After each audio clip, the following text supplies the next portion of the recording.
Sir Walter Takes a Wife by Laura Hile. Narrated by Ruth Redman. Chapter 1. Sir Walter Elliot, Baronet, had chosen for himself a very public table, the better to see and be seen. Everyone who was anyone in Bath came to the pump room for the morning promenade. A bit of gossip here, a smiling nod to friends there. And for Sir Walter, it was an opportunity to inspect the contents of everyone's closets. Apparel divided gentlefolk into two distinct camps, those with taste and those without. Sir Walter was certainly one of the former. He glanced fondly at his new waistcoat. It suited his figure to perfection. 1, 2, 3, 4. Sir Walter counted off the podgy gentlemen as they passed by. Why must such persons parade their flaws of face and figure? They offended on every level. The women were no better. 17 freaks he had counted in the last hour, with defects of complexion or hair or choice of gown. Sir Walter stifled a sigh. Such persons really ought to remain at home. Such as, for instance, that heavy-set woman in the hideous turquoise pelisse, wearing such a hat, if such a thing could be called a hat. Sir Walter broke off counting to have a better look. Not only was she on the wrong side of 60, but her gown was too youthful, and rather too snug. How on earth had she been inserted into it? She looked wealthy enough to dress well, and that patrician nose spoke of breeding. Well then, here was more proof that bad taste was no respecter of persons. Sir Walter hid a smirk and signalled the footman to refill his teacup. A moment later, over the cup's rim, Sir Walter again looked round the room and sucked in a scalding mouthful of tea. For the turquoise-clad woman was heading his way, accompanied by the Master of Ceremonies. Was she coming to speak with him? And she was no stranger. Though they had never been introduced, this was Lady Maria Ridlington, one of the leading matrons of Bath. Sir Walter reached for a napkin. He hurried to blot his burned lips and rose from his chair to greet her. Without a word, Lady Ridlington passed by. Sir Walter kept his smile in place and gracefully resumed his seat. He was alone at the table. Of course she would not stop to converse. No well-bred woman would. Now, if Elizabeth had been here— Sir Walter surveyed the empty chair with a sigh. In his daughter Elizabeth he had had the perfect companion. She was as lovely as Sir Walter was handsome. They made a striking pair. And then Elizabeth had married, leaving him alone. Sir Walter turned in his chair in order to resume his catalogue of the unattractive. But somehow the appeal was gone. After all, there was no one with whom to share his observations, and some of them were very clever. Quietly, Sir Walter finished his tea and went out of the pump room. Alone. This troublesome word was his companion during the walk home. The act of walking was itself an insult, for he ought, as baronet, to have a carriage of his own. He had intended to purchase one after taking up residence in Bath, but somehow there was never enough money. This was Elizabeth's fault. Her dressmaking bills were beyond belief. It was a very good thing she was so handsome, or he would never have stood for the expense. Well, it had been high time for her to marry. After all, she was 30 years of age. But she had done so without regard to the consequences. His consequences. Who would act as hostess for his parties now? As his companion to dinners and concerts and assemblies? And the fellow she had married, he possessed a fortune but no title. At least, not one that mattered. Worse, he insisted that her mother's settlement money come with Elizabeth when they married. The brute! Income from £3,000 meant nothing to a man of his wealth. But to Sir Walter Elliot the loss meant a great deal. £100, he muttered, reliving the indignity. 100 lovely pounds.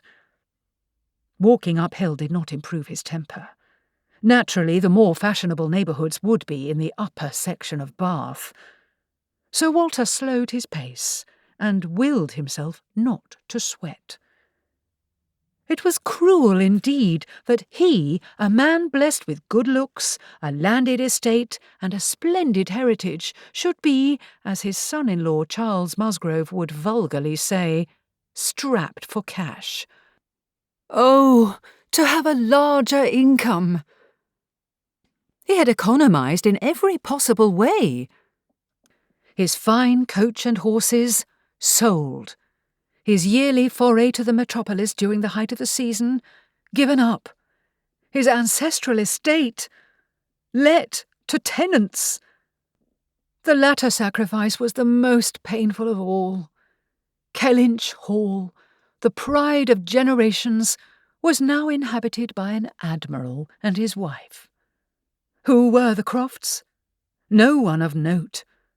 They were military upstarts who, thanks to the cursed war, could afford an estate, as well as a fine equipage to drive around the countryside, while he, who was to the manor born, must walk. Sir Walter arrived at his house in no better frame of mind. He gave his hat and gloves to his butler and went up to the drawing-room. Alone. Now, what to do? More tea? Certainly not.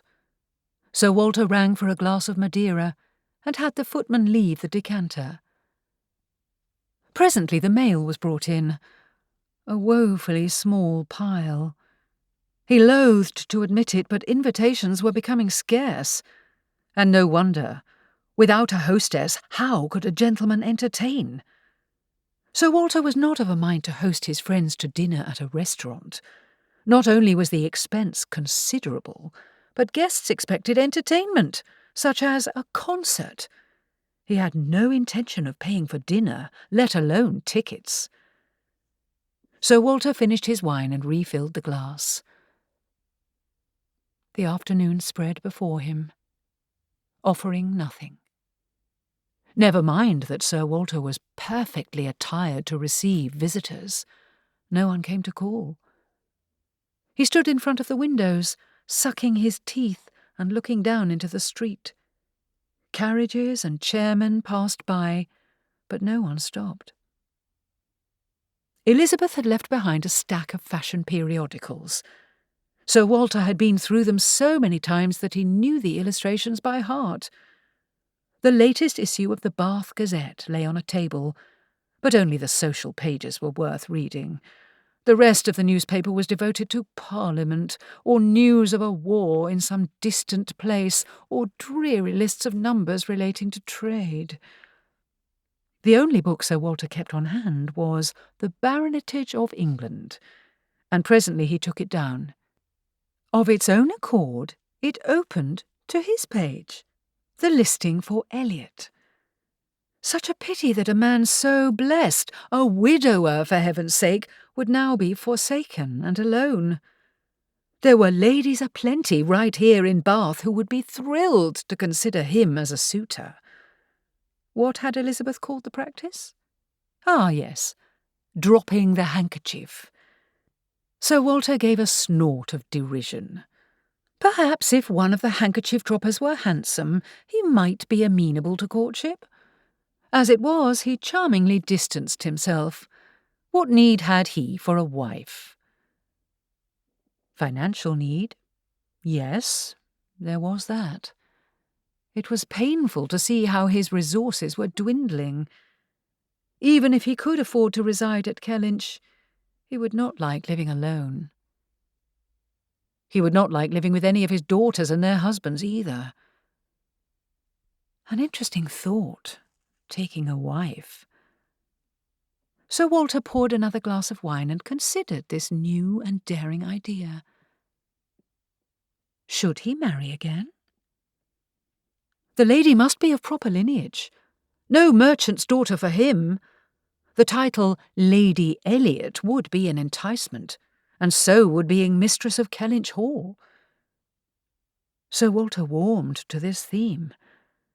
Yes, he would certainly give notice to Admiral and Mrs. Croft, therefore his bride must bring with her plenty of money.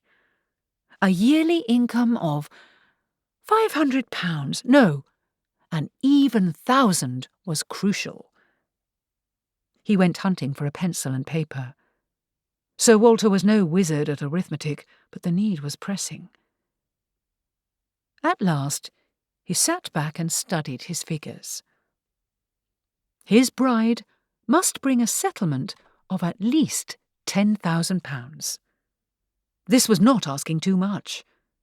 Elizabeth Stevenson had brought the same amount when he married her, so Sir Walter knew it could be done.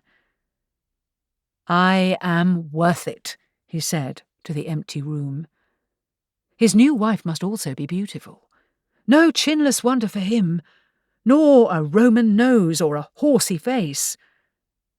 As to age, she must be... Say, here was a thought. Since he had to marry, why not have a go at fathering a son? Thus he would remove the cursed entail, while at the same time giving one in the eye to William Walter Elliot, his insolent heir. Yes, this marriage scheme had merit. Sir Walter scanned the pages of the baronetage, running his finger down the list of surnames. Presently he gave a cry of victory. Delacourt! Sir Henry passed just last year, and Sir Walter knew that he left behind a whopping fortune. Eleonora Lady Delacourt was the daughter of a baron, but... Heavens! Was that date right? She was his own age, 55. One foot in the grave. Sir Walter turned a page. Dowell. Judith Lady Dowell was another widow. But her late husband was only a knight. Thus she must be counted as unworthy. Heavens, if he wished for the widow of a knight, he could have married Lady Russell. That thought brought a shiver, for she was, in the words of his eldest grandson, a bossy boots. Sir Walter began turning pages in the opposite direction. De Bourgh. Sir Walter sat up. Here was the unmarried daughter of a marquis, Lady Catherine, and of proper age, 31. Why, he had met her. She spent the winter here in Bath. Lady Catherine had been so praised for her beauty that Elizabeth was jealous. That settled it. He would court Lady Catherine de Bourgh. She would be pleased to receive him as a suitor, for was he not remarkably attractive? Sir Walter's looking-glass said so, and so did everyone else. Never mind the fact that his eldest daughter was 30, his youngest was 24. Therefore, whenever a conversation turned to daughters, he would focus his remarks on Mary. Now then, how to begin the campaign? But of course, he would write a little note to break the ice, so to speak. Because the Elliots did nothing by halves, his letter must make an impression. Given the time of year, what could be better than to send a Valentine? Most unmarried girls received Valentines. If intercepted, where was the harm? The father of an unmarried woman in her 30s would welcome Sir Walter Elliot with open arms. Sir Walter rose to his feet and removed his spectacles. He did not need them. They were only a convenience. Down he went to the entrance hall. Selecting a hat, his gloves, and a walking stick, he sallied forth to purchase a Valentine.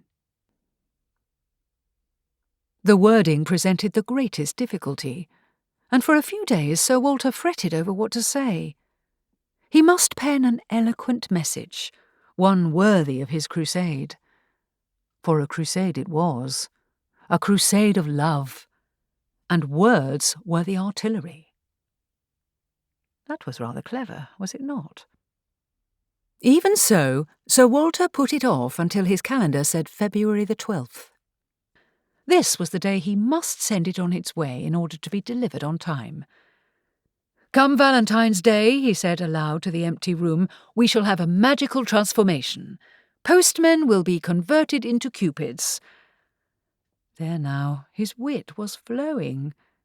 Sir Walter smiled gently to himself, for he was a very clever man. And yet how tragic that no one was on hand to hear this clever statement. Ah, but marriage would change all that. Who better to appreciate his witty intelligence than a wife? With renewed vigour, Sir Walter applied himself to crafting an amorous epistle. He boldly wrote across the top, "Good morning, Valentine, 14th of February." For surely the delivery would be on time. His Majesty's post would never fail him on Valentine's Day. That he could not clearly recall Lady Catherine de Bourgh's face did not trouble him in the least. The first stanza he copied from a book of verses. "Love is a virtue that endures forever, a link of matchless jewels that none can sever." A splendid beginning, this. To liken a woman to valuable gemstones was a compliment indeed. Anyone would appreciate that. Heartened, Sir Walter decided to go it on his own. "Thy worth exceeds great treasures men have seen, with regal bearing worthy of a queen." For of course she would be regal. She was the daughter of a marquis, for heaven's sake. Now, how to end? Sir Walter sat thinking for some minutes, for he must speak of tender love. And then it came to him. This was a Valentine. What need was there for subtlety? "As thou, my Catherine, art hale and fine, complete my joy, and say your heart is mine." There. That should do it. If Lady Catherine received several cards, at age 31 he thought this most unlikely, his needed to be memorable. Sir Walter had written a poem to his late wife while they were courting, and she saw nothing amiss. Had she not confessed that he was the embodiment of a fairy tale prince? Emboldened by this memory, Sir Walter decided to sign Lady Catherine de Bourgh's card accordingly. "My lady, I remain the sincere and humble prince of your heart. Walter Elliot, Bart." In a courting letter he would ordinarily leave off the Bart, but he wished her to see his title. A hereditary title. He was, after all, not a knight. Sir Walter searched the Gazette's society page, but could find no mention of her name. He would therefore send his charming card to her ancestral home. A bit improper. But then, this was Valentine's Day. His cause was noble and just. Now for the direction. Squinting, Sir Walter found the place in the baronetage. For some reason her surname was not spelled as he remembered. But no matter. In his flawless running hand, a gentlemanly skill he knew she would appreciate, he wrote the address. The Right Honourable Lady Catherine de Bourgh, Rosings Park, Hunsford, Kent.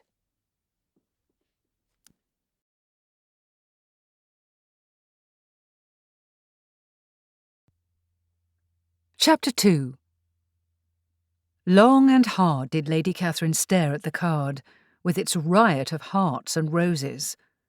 A Valentine? At her age? Who would dare to send such a thing? Its message sent her brows climbing skyward. So, love was a link of matchless jewels, was it? The man must be a fortune hunter, whoever he was. And she possessed treasures men had seen. Well, Lady Catherine hitched up the neckline of her gown. The nerve! Whoever this Walter Elliot was, she would soon send him packing. And with a flea in his ear, too. Would she be his Valentine? "Not in a million years," she said, rising to her feet.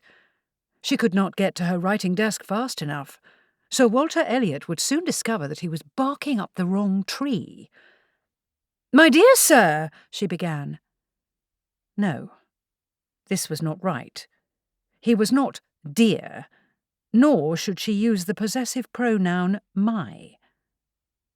"Sir, while I can appreciate your intelligence in singling me out as your Valentine,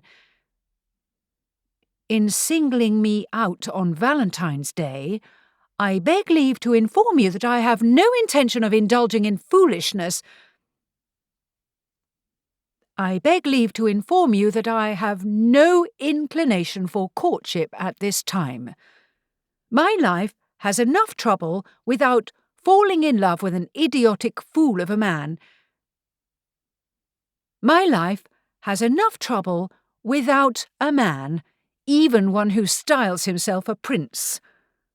Whatever I need done on the estate, I can hire." Here Lady Catherine paused. Sir Walter expressed romantic interest, and yet the wording of her reply implied that she could hire. Botheration! Trust a man, any man, to take an innocent statement the wrong way. Lady Catherine scratched out the last sentence and continued writing. "Even if I were of an amorous nature, which I am not, I have little desire to take on—" She gave a cackling laugh. Why mince words with a fortune hunter? "To take on the reformation of yet another gentleman.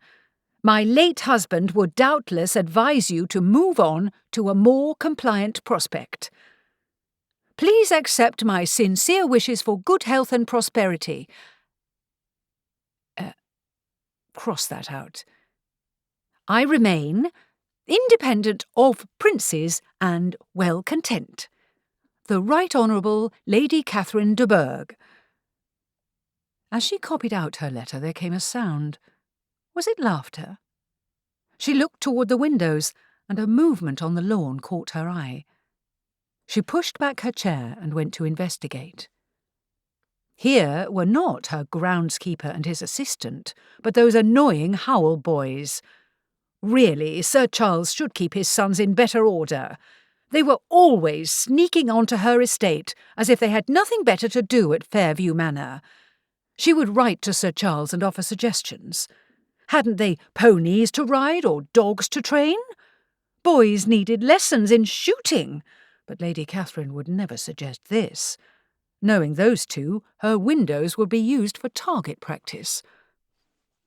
Back to the desk she went, grinding her teeth. The sight of Sir Walter's Valentine only fanned her irritation. Midway through her letter to Sir Charles, however, a new thought occurred. Was Sir Walter Elliot the sender of the Valentine? Or was it a cruel jest designed to taunt her? This was just the sort of thing the Hile boys would do, choose a gentleman's name and then compose a fraudulent love note. Yes, and they were running about in her garden and stealing glances at the house. Were they expecting to see a love-lorn reaction? She would give them a reaction. At church she would find them and box their ears. Lady Catherine now studied the Valentine with new eyes. Of course this was a hoax. "As thou, my Catherine, art hale and fine," was something no gentleman would say to his lady-love. But a coltish youngster certainly would, laughing at every word. The postal marks indicated that the Valentine originated in Bath. But Lady Catherine was not born yesterday. The eldest Hile girl was at school there. How simple it would be for her brothers to include her in the ruse. Perhaps then the reply to Sir Walter should be more moderate.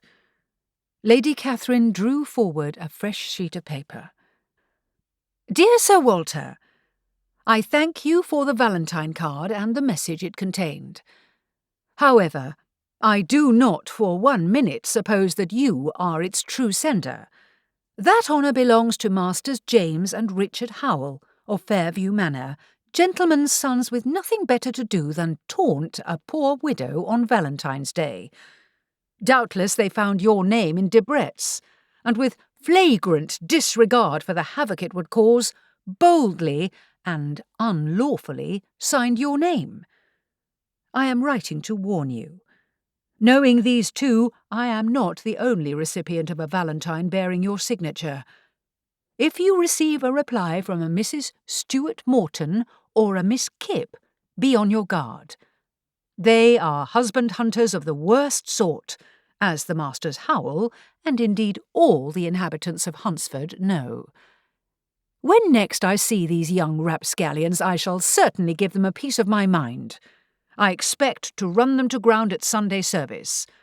For once, their prayers for mercy shall be heartfelt. Cordially, the Right Honourable Lady Catherine de Bourgh. It took Lady Catherine's reply a fortnight to reach Sir Walter in Bath, as she had addressed it to his residence at Kellynch Hall. He was giddy to break the seal, and as he spread the single sheet, he noted the quality of the hot-pressed writing paper. The finer things of life were important. It was never wise to scrimp on stationery, and it appeared that Lady Catherine agreed.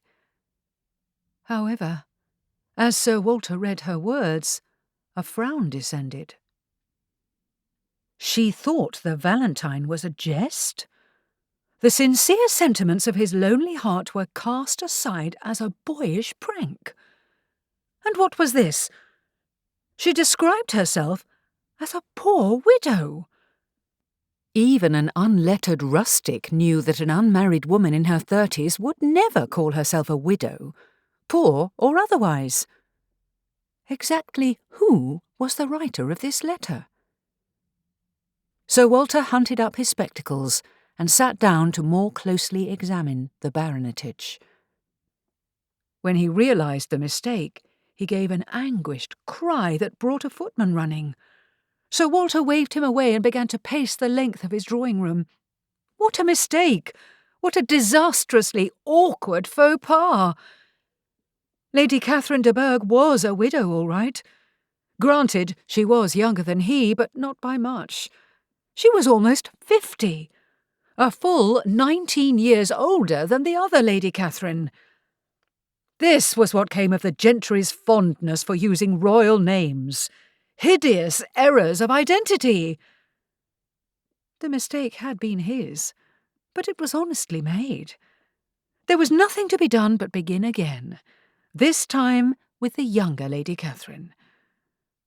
Such a shame, for his Valentine scheme had been so very clever. Sir Walter looked through the rest of his letters in dismay. March was nearly upon him, and that meant demands for payment. Blast! He had forgotten Elizabeth's wedding trousseau and the breakfast he had hosted. The mantua-maker, the modiste, the confectioner, each expected to be paid. Why, the total came to nearly £300. Fortunately, payment would not be due until Lady Day, nearly 3 weeks away. He would forward these to his solicitor, and leave it to him to discover how to raise the funds. The man was always after Sir Walter to sell acreage adjoining the Kellynch estate. As if this would ever happen. If not for Elizabeth's greedy husband, there would be a few more pounds available. Was there a way to get his son-in-law to pay for the wedding? Sir Walter knew better than to ask. But there were other ways to have debts settled. Not by the young Lady Catherine, but the older one. A middle-aged woman, eager for a second lease on life and grateful to be singled out by such a bridegroom. For Sir Walter knew that among a certain set he was counted as the prize of the Bath marriage mart. Again the spectacles came out, and again Sir Walter examined Lady Catherine's reply. Perhaps he had been a bit hasty. She seemed concerned for his welfare, and given what she thought to be true, her irritation was in good form. But the term poor widow was unsettling. Just how poor was Lady Catherine de Bourgh? The answer could lie in Rosings Park. Was it a commonplace country manor? Or, Sir Walter took a deep breath, could it be one of the grand estates? He had purchased a book describing such places, expecting that his beloved Kellynch would be named. Rain drummed against the windows as he searched for the book. It was here somewhere. He would never have allowed Anne to give it away, nor did he wish to leave it behind for the Crofts. Hope was buoyed along by the fact that this Lady Catherine was the daughter of an earl. Such women did not marry paupers. When at last he located the volume, and Rosings Park, he sat back and thought deeply. Who cared if the woman was a wrinkled hag? For here was an estate worthy of him. There was one unmarried daughter who had doubtless inherited. If there had been an entail, the fellow would now be in residence. Now then, how to proceed? Hunsford, the closest town, was in Kent, a journey of some length.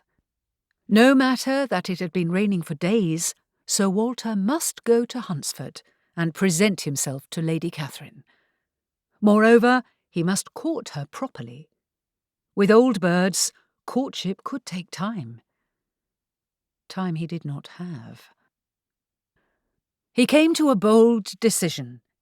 Never was anything undertaken without the risk of danger. If pressed, he would sell a small parcel of land, for in Hunsford was a prize worth the sacrifice. Besides, those acres could always be repurchased.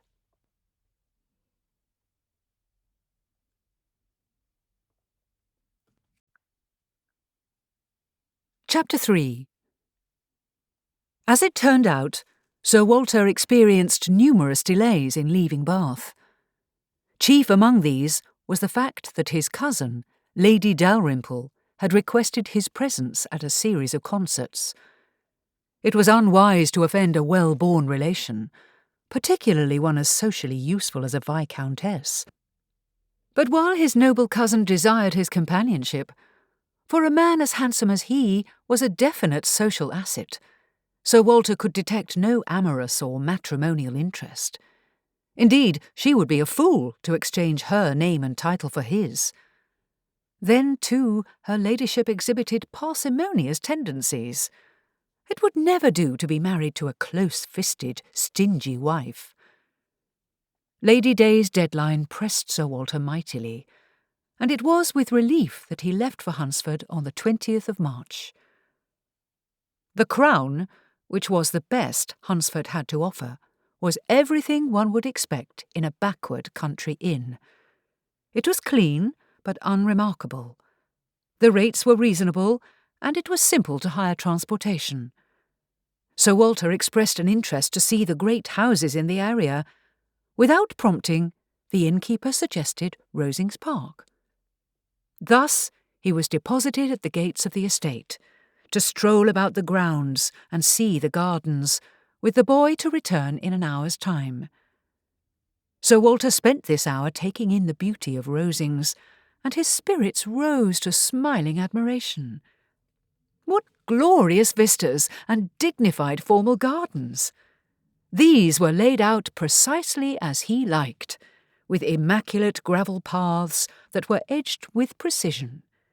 Later in the spring, the colours in the rose garden would be splendid.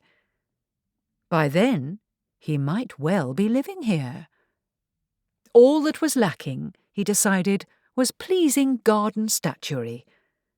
Granted, there must be a marble angel or a nymph lurking about, but Sir Walter's ambitions were more extensive.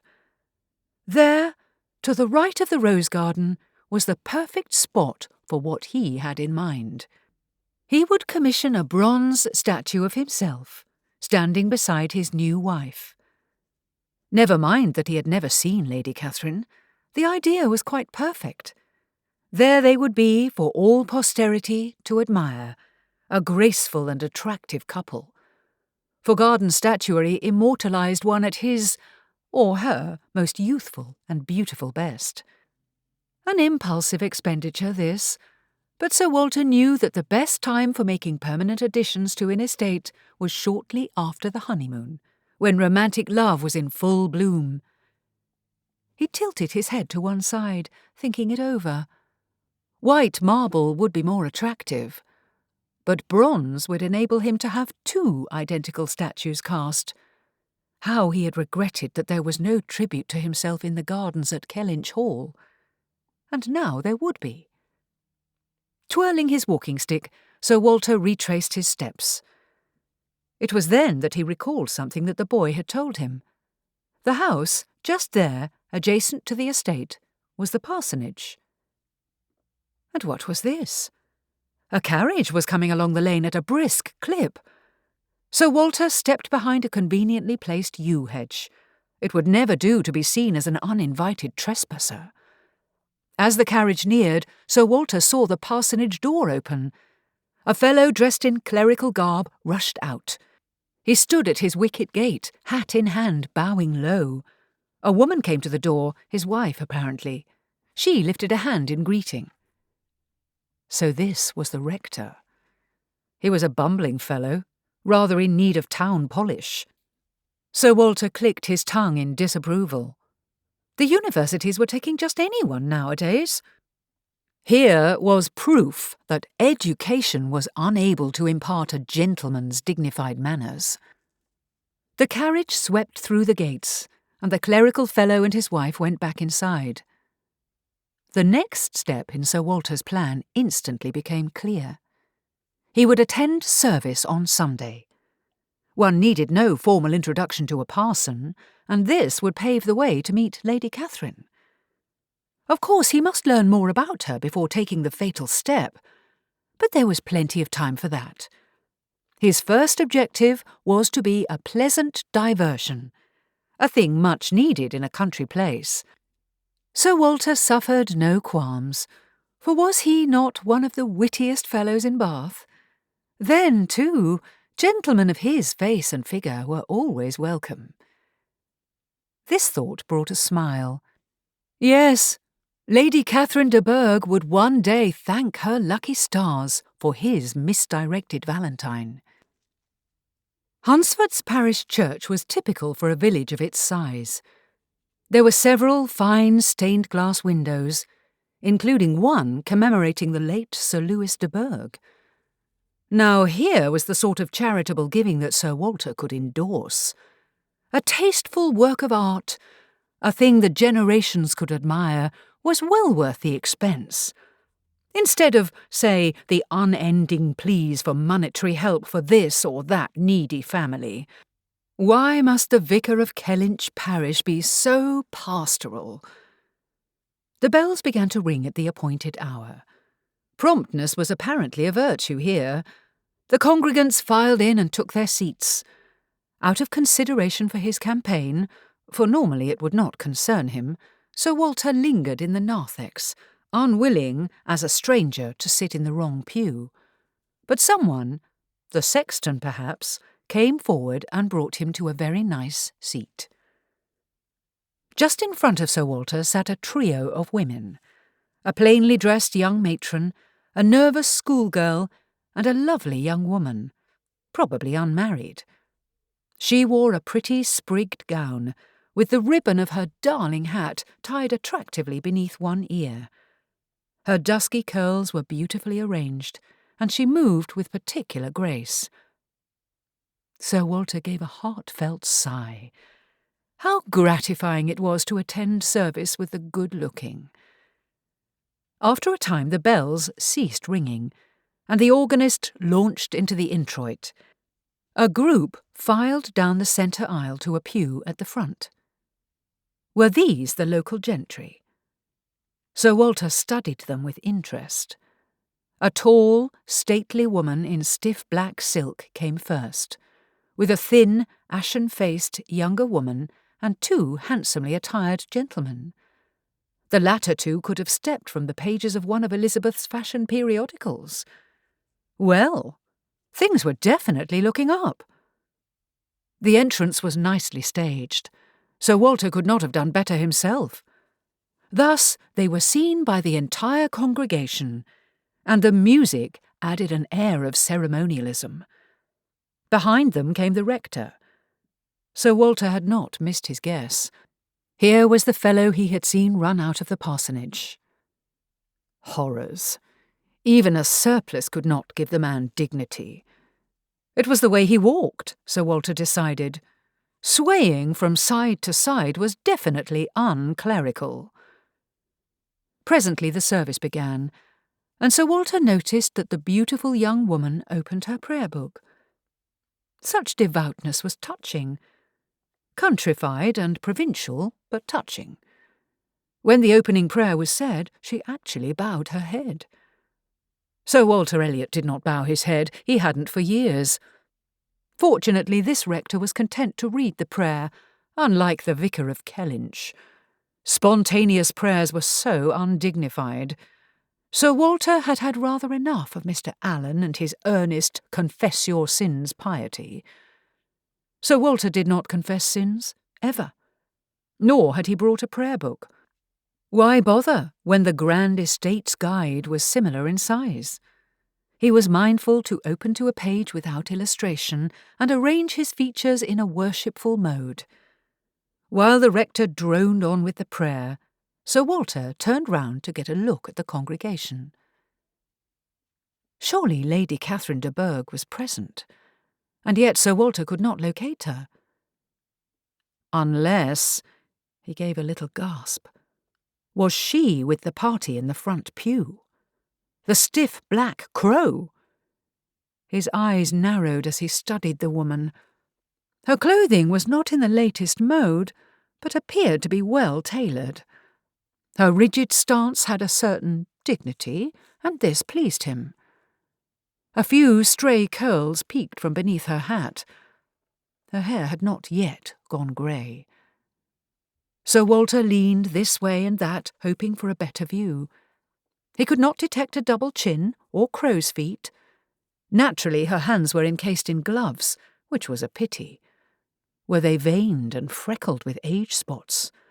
The thought of holding an old woman's hands brought a shudder. Now, if he could just get a good look at her teeth. The prayer ended, and it was time for various readings. The beautiful young woman kept her attention focused on her open book. Sir Walter understood this perfectly. The alternative was to gaze at the rector's doughy cheeks and bulbous nose. He prepared himself for a dull and lengthy sermon, as he knew that ugly clergymen were prone to compensate for their lack of social appeal. In this, Sir Walter was surprised, for the message was rather good. Not as to delivery, of course, but the content was sound. The sermon had to do with work and duty and the importance of paying one's rent in a timely manner. Sir Walter certainly paid his rent, because the Crofts paid theirs. The twinge of guilt he felt about the tradesmen's bills was shrugged off. Why feel guilty when the money was not yet due? "A fine message, sir," Sir Walter told the rector later when he met him at the door. "Hard work and duty and prompt payment. Encouraging and insightful." The rector blushed and smiled and kept pumping Sir Walter's hand. "I have not seen you here before," he confessed. "That is because I have not been here before. Sir Walter Elliot, of Bath, I suppose I should say. My estate is in Kellynch parish. I have lately removed to Bath to take the cure." The rector opened his eyes. "Indeed? You look to be in blooming health, Sir Elliot." "Sir Walter," he corrected gently. "My health and my spirits have improved to the point that I am able to travel about. Your message today was timely, quite practical too." He lowered his voice. "Unfortunately, the vicar in Kellynch village has—" Sir Walter paused to wrinkle his nose.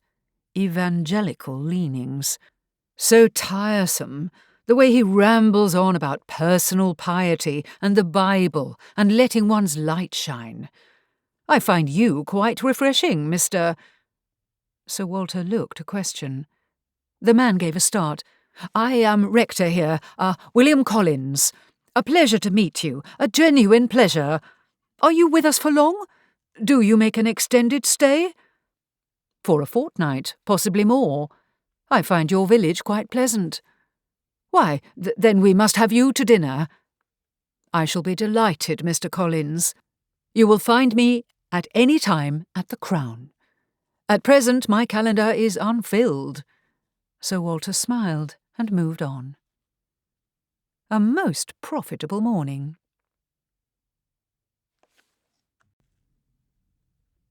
Chapter 4. Dinner at the parsonage was tedious, for it fell to Sir Walter to keep the conversation flowing. Heaven preserve him from the ignorant and countrified. Their table manners were well enough, but they knew nothing of the gracious art of conversational insouciance. How did one talk with such people?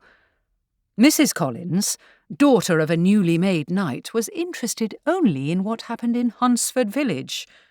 Her sister, the schoolgirl, either gaped at Sir Walter, or when she thought he was not looking, giggled into her napkin. The beauty, Miss Elizabeth Bennet, was no more than a country gentleman's daughter. She had never been to school, nor had she travelled. When Sir Walter learned of her relations in London, he made a generous attempt to draw her out.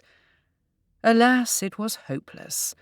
She knew little of the latest fashion trends, and nothing at all about popular plays and operas. Heavens, she had never been to so common a place as London's Vauxhall Gardens. "My father dislikes London, you see," she told him, as if this explained everything. Apparently the fellow read books all day, or else played chess with this daughter. Sir Walter was not about to discuss the subject of chess. Meanwhile, Mr. Collins was happy to talk, about nothing and everything. The man was extremely fond of food. He carved the roast with gusto, and described for Sir Walter's benefit each dish that was brought to the table. He ate and ate, until Sir Walter feared the buttons on his waistcoat might pop off. On the other hand, his unrelenting praise for the provider of his living gave Sir Walter much useful information. "In point of fact," Mr. Collins confided, after the meal was finished and they were alone at the table with a bottle of port, "Mrs. Collins chose the excellent joint of beef we enjoyed tonight because of her ladyship's kind suggestion." "You don't say," said Sir Walter politely. "Indeed, yes.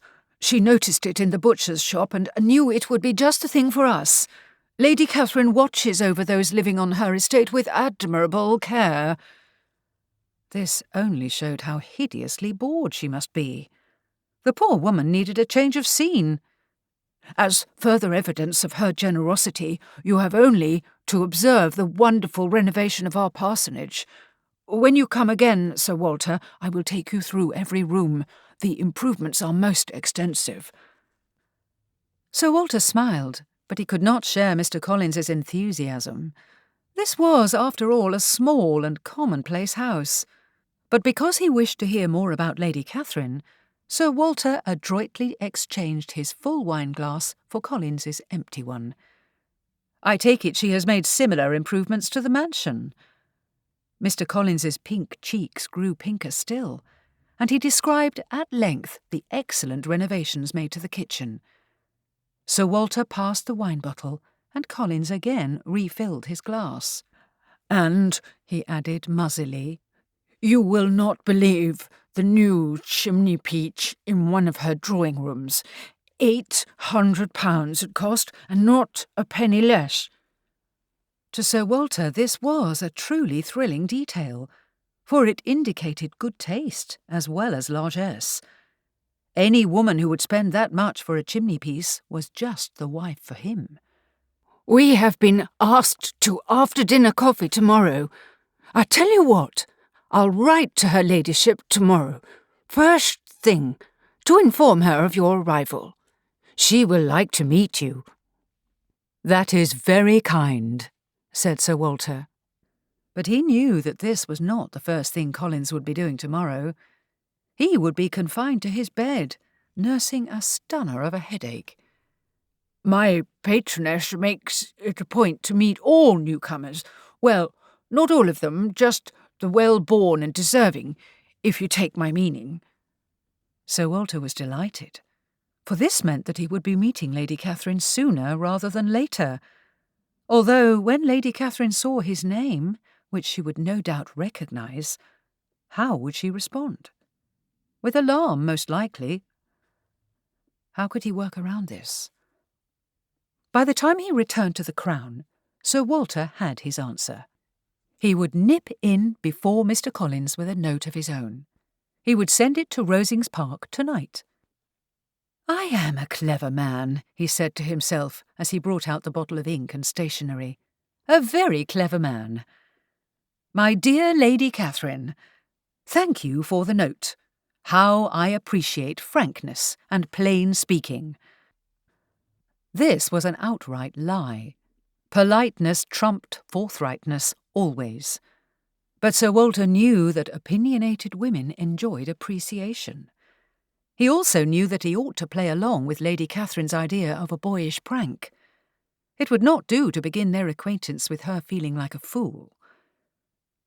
"Truth to tell, since your letter arrived, I have lived in dread of receiving a summons, or shall we say a command to propose, from your Miss Kipp or Mrs. Stuart Morton. I am pleased to report that both ladies have been on their best behaviour. Neither has sought me out or encamped on my doorstep. However, because business compels me to travel through Kent, and indeed through Hunsford village itself, I shall mind what you say and keep on the watch. For if either of these ladies were to lay eyes on me, I fear my peril would be sealed. I remain, sincerely yours, Walter Elliot." That finished, it was time to add an aura of mystery. What woman did not appreciate mystique when it came to courtship, particularly when the suitor was so very handsome? Granted, Lady Catherine did not know this yet, but she would. Therefore, Sir Walter went down to the front desk and found a boy to deliver his letter by hand. There would be no postal marks or evidence of origin. She thought he lived in Somerset, so how did his message arrive at Rosings Park? Magic? No, it was more than magic. It was destiny. Sir Walter climbed the stairs to his room, smiling to himself. He was better than clever. "I am a great man," he said aloud. "A very great man." Lady Catherine de Bourgh read the letter in shocked silence. Walter Elliot, the baronet who had sent that Valentine, no, who had supposedly sent that Valentine, had penned a response. Here it was, on her breakfast table. Was this another jest? No. How could that be possible? She reached for the bell to hail her butler. Surely her household staff knew how this letter had arrived. The rattle of a newspaper stopped her. At the foot of the table sat her nephew, Fitzwilliam Darcy, with a cup of coffee at his elbow. Without looking up, he turned another page. Lady Catherine discovered that her cheeks were warm. Horrors! Had this letter made her blush? Were the poundings of her heart palpitations? It would never do for Darcy to see her in this disordered state. She took up Sir Walter's letter and again read it through. Of course this man had not written the Valentine. He said as much. And yet the handwriting was beguilingly similar. Botheration! She had thrown that dratted Valentine in the fire, so there was no way to compare. Presently Lady Catherine sat back in her chair. So the man would be passing through Hunsford. Perhaps she ought to stop in at the Crown and let Mr. Jones know. Sir Walter, when he came, would certainly like to have the best room. Then, too, an innkeeper was a treasure trove of information. She could learn much about Sir Walter from Mr. Jones. Now, what about Mr. Collins? Should she mention Sir Walter to him? This idea she instantly dismissed. Mr. Collins might be an excellent rector, but as a keeper of secrets he was hopeless. A gabster, as her nephews would say. It would never do to put him on the watch for Sir Walter. for then he might wonder why. This was a very good question.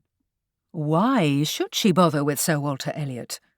He would travel through Hunsford on his way to somewhere else, although Hunsford was not precisely on the way to anywhere, and that would be that.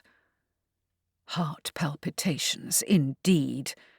It was all the fault of that ridiculous Valentine. So much foolishness. The door came open to admit her butler. He placed a silver salver beside her plate, bearing a single letter. "This just came, milady," he said. Speak of the devil. Here was Mr. Collins's handwriting. "Thank you, Johnson," she murmured. "And Johnson?" Her butler turned. Lady Catherine shot a look at her nephew and then quietly said, "Do you know when and how this was delivered? There are no postal marks." She held up Sir Walter's note. "It came last night, ma'am, at 10:30. Johnson answered promptly. "Young Ben from the Crown brought it to the service door. You had already retired, ma'am, so we did not wish to disturb." Lady Catherine pressed her lips together and glanced down the table. Darcy was still engrossed with the newspaper, thank heaven. "Thank you, Johnson. That will be all." She folded Sir Walter's letter and put it aside. He was best forgotten. Now then, what was Mr. Collins up in arms about? He was coming to coffee this very evening. Could his business not wait until then? Lady Catherine broke the seal, spread the sheet, and began to read. "Good gracious!" she cried. Mr. Darcy looked up. "Ma'am?" "Of all the troublesome creatures God put on this earth, a rector is simply the worst." Mr. Darcy's brows went up, but she waved aside his concern. "Never mind, it's more of a nuisance than anything else. Is your coffee cold? Shall I ring for more?" Darcy's response was to reach for the coffee pot and fill his cup. "Great heavens, Fitzwilliam, my footman can see to that. It is not as if he has anything else to do." Darcy took a sip and then resumed reading. "Stubborn man," said Lady Catherine under her breath. "So like his father, and his grandfather."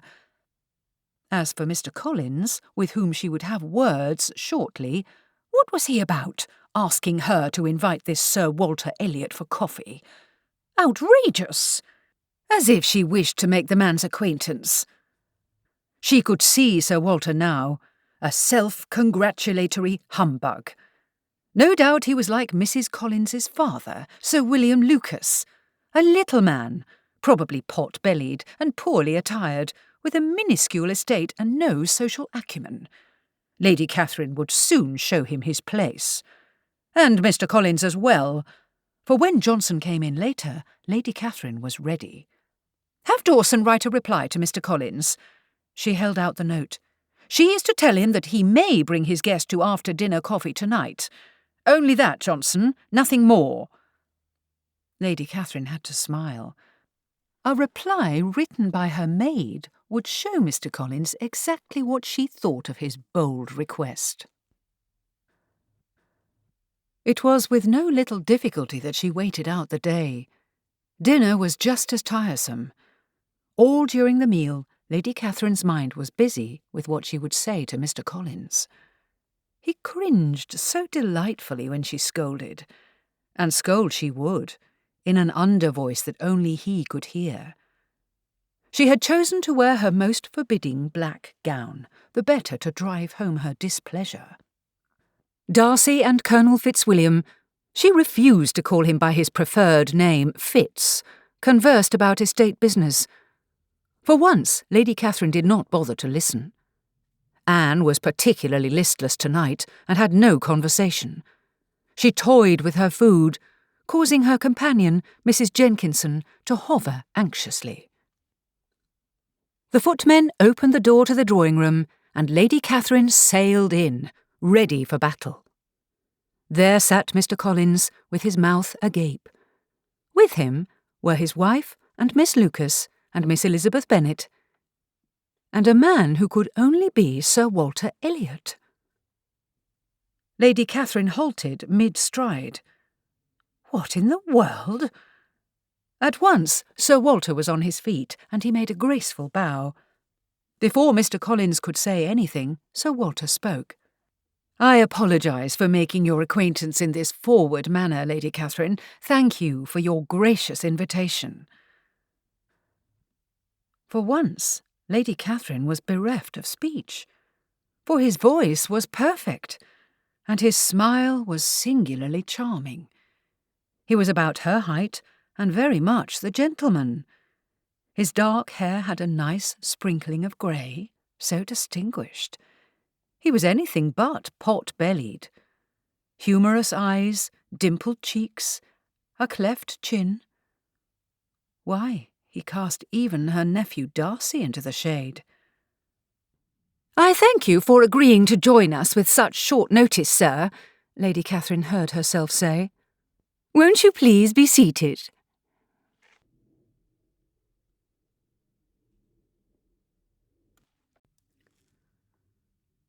Chapter 5. The man was maddening. He sat in Lady Catherine's best drawing-room as if he belonged there, perfectly attired for an evening call and displaying flawless manners. Sir Walter's interest in the history of Rosings Park was frankly surprising. Lady Catherine found herself talking far more than usual. Would that her nephews had such an interest, but no, they were intent on conversing with Miss Elizabeth Bennet. She must do something about that. Demand to have a part in their conversation. But not just yet. For Sir Walter wished to hear about her childhood home as well. Gracious! How long has it been since she revisited those memories? There must be a fault in this man, and Lady Catherine was determined to find it. But not until after she finished explaining the excellence of the Fitzwilliam family line. It was refreshing to find so appreciative a listener. Presently, however, something he said sparked a question. "You have newly removed to Bath, sir?" "For reasons of health, yes." Lady Catherine gave a crow of victory. "That I cannot believe. You are the picture of vitality." He smiled charmingly and made a little bow. "Unless it is something one cannot easily perceive. Do you suffer from gout, Sir Walter?" She saw him flinch. Excellent. She must follow this lead. "Or is it rheumatism? Lumbago?" His chin came up. "I will have you know that I enjoy perfect health, ma'am. That is, I do now." Lady Catherine could not suppress a smile. She had rattled him. Sir Walter leaned forward, his expression intent. "When I took up residence in Bath, I discovered the true source of my suffering. In short, it was this: boredom." "You cannot be serious." "But I am. You have no idea of the isolation of my Kellynch estate. Or perhaps you do. At any rate, I have learned that the society of one's fellows is crucial to well-being." "Harumph," said Lady Catherine, loudly enough for the group gathered around the pianoforte to hear. She saw them turn and look her way. "Excellent." "I cannot agree, Sir Walter," she continued. "I dare say Mr. Darcy agrees with me and Colonel Fitzwilliam too." Her smile became triumphant. "On one's own estate, one has all the society one needs. Do you not agree?" She meant to draw her nephews into the conversation, for they were far too entertained by Miss Elizabeth Bennet. But it was Sir Walter who answered. "But are one's efforts appreciated?" he said earnestly. "For example, when I wear a fine, new frock-coat, one that suits me to perfection and is in the very latest mode, it is tremendously disappointing if only the villagers see it. Of what value is their admiration?" Lady Catherine hesitated. He had a point, but it would not do to allow him the advantage. "Of what value indeed?" she scoffed. "As if I wished to be admired solely for my attire." "You only say so because it has been too long since you have been dressed, as the young bucks say, slap up to the mark, my dear, and thus have astonished an assembled company of your peers with your taste and beauty." Lady Catherine blinked. Was this an insult? "You, sir," she said crisply, "are nothing but a fop." "I am happy to hear you say so," said Sir Walter serenely. "It has become my life's work." Lady Catherine was surprised into a laugh. "You admit it?" "But of course," he said easily. "My object, dear lady, is to live a life of social significance." "In what way, may I ask, does a dandy achieve this?" "Ah, but I am not a dandy.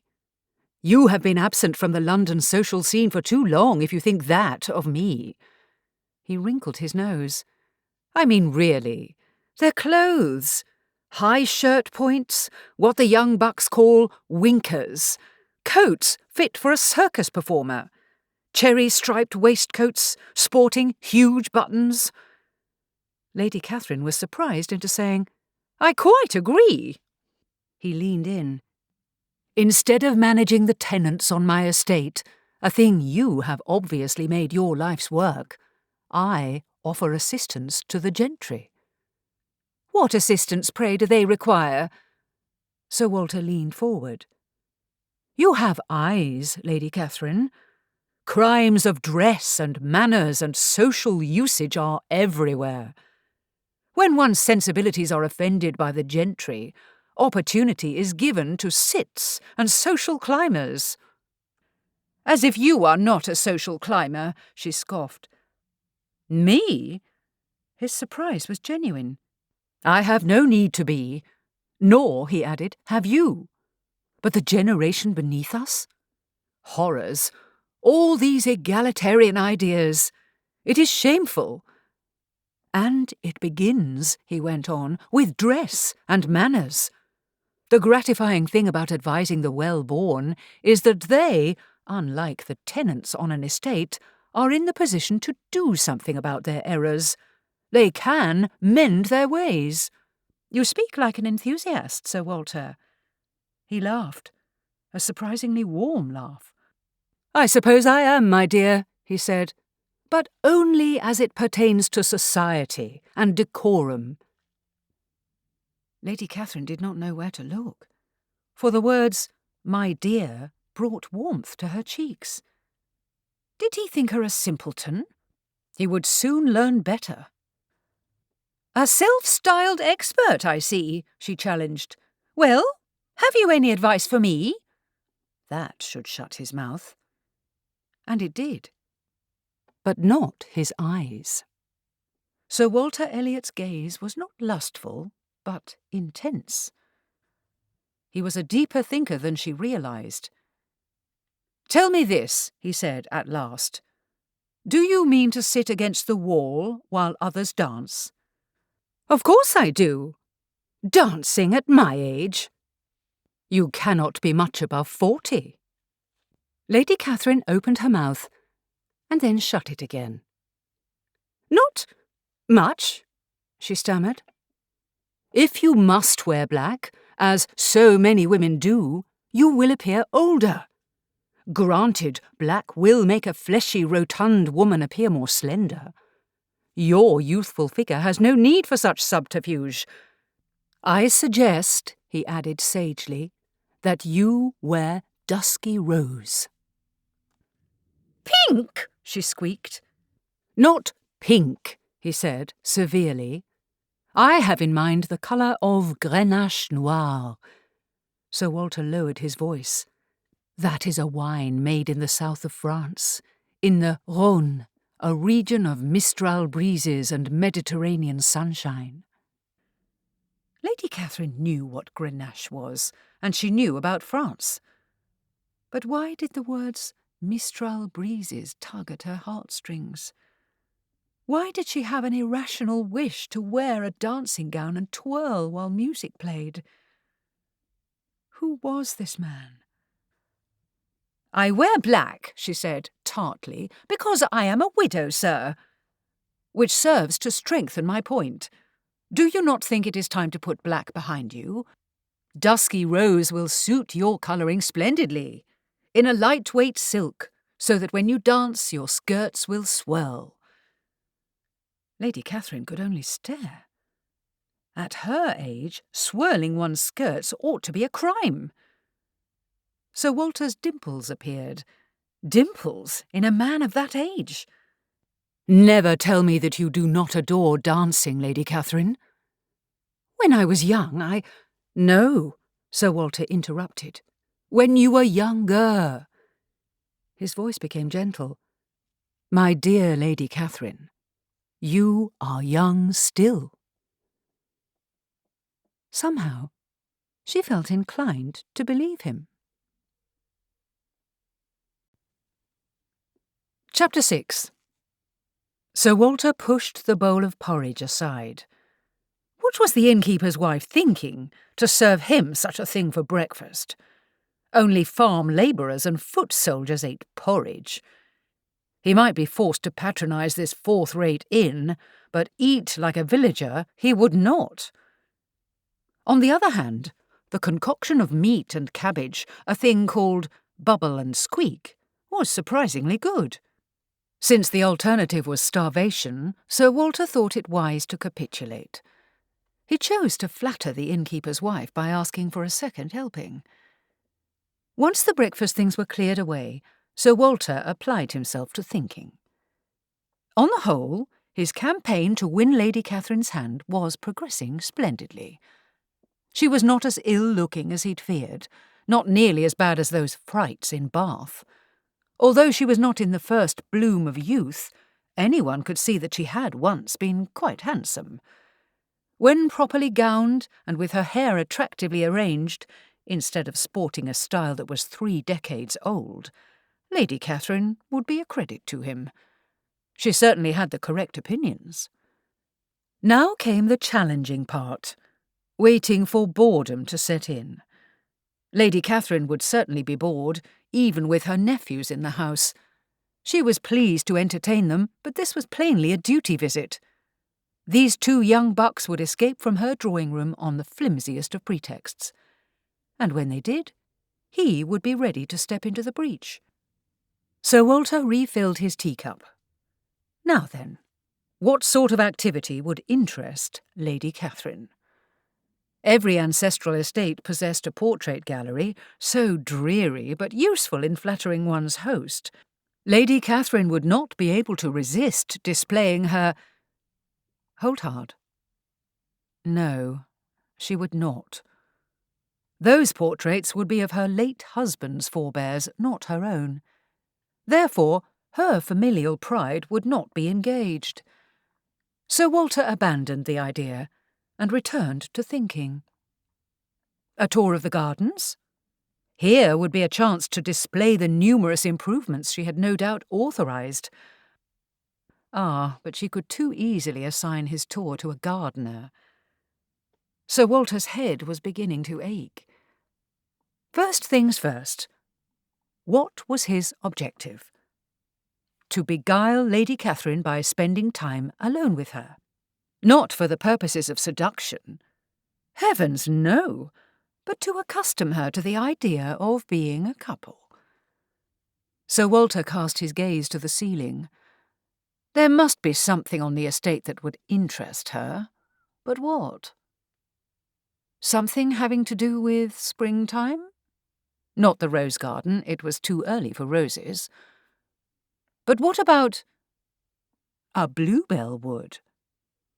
Here was a worthy idea, and a romantic one too. Every estate had a bluebell wood. Ladies went into raptures over the beauties of nature, just as they did over Byron. Speaking of Byron, there was a line from Childe Harold about woods. Sir Henry had recited it to Lady Dalrymple at that dinner last month. If it could bring a heartfelt sigh from that old Tartar, it would surely impress Lady Catherine.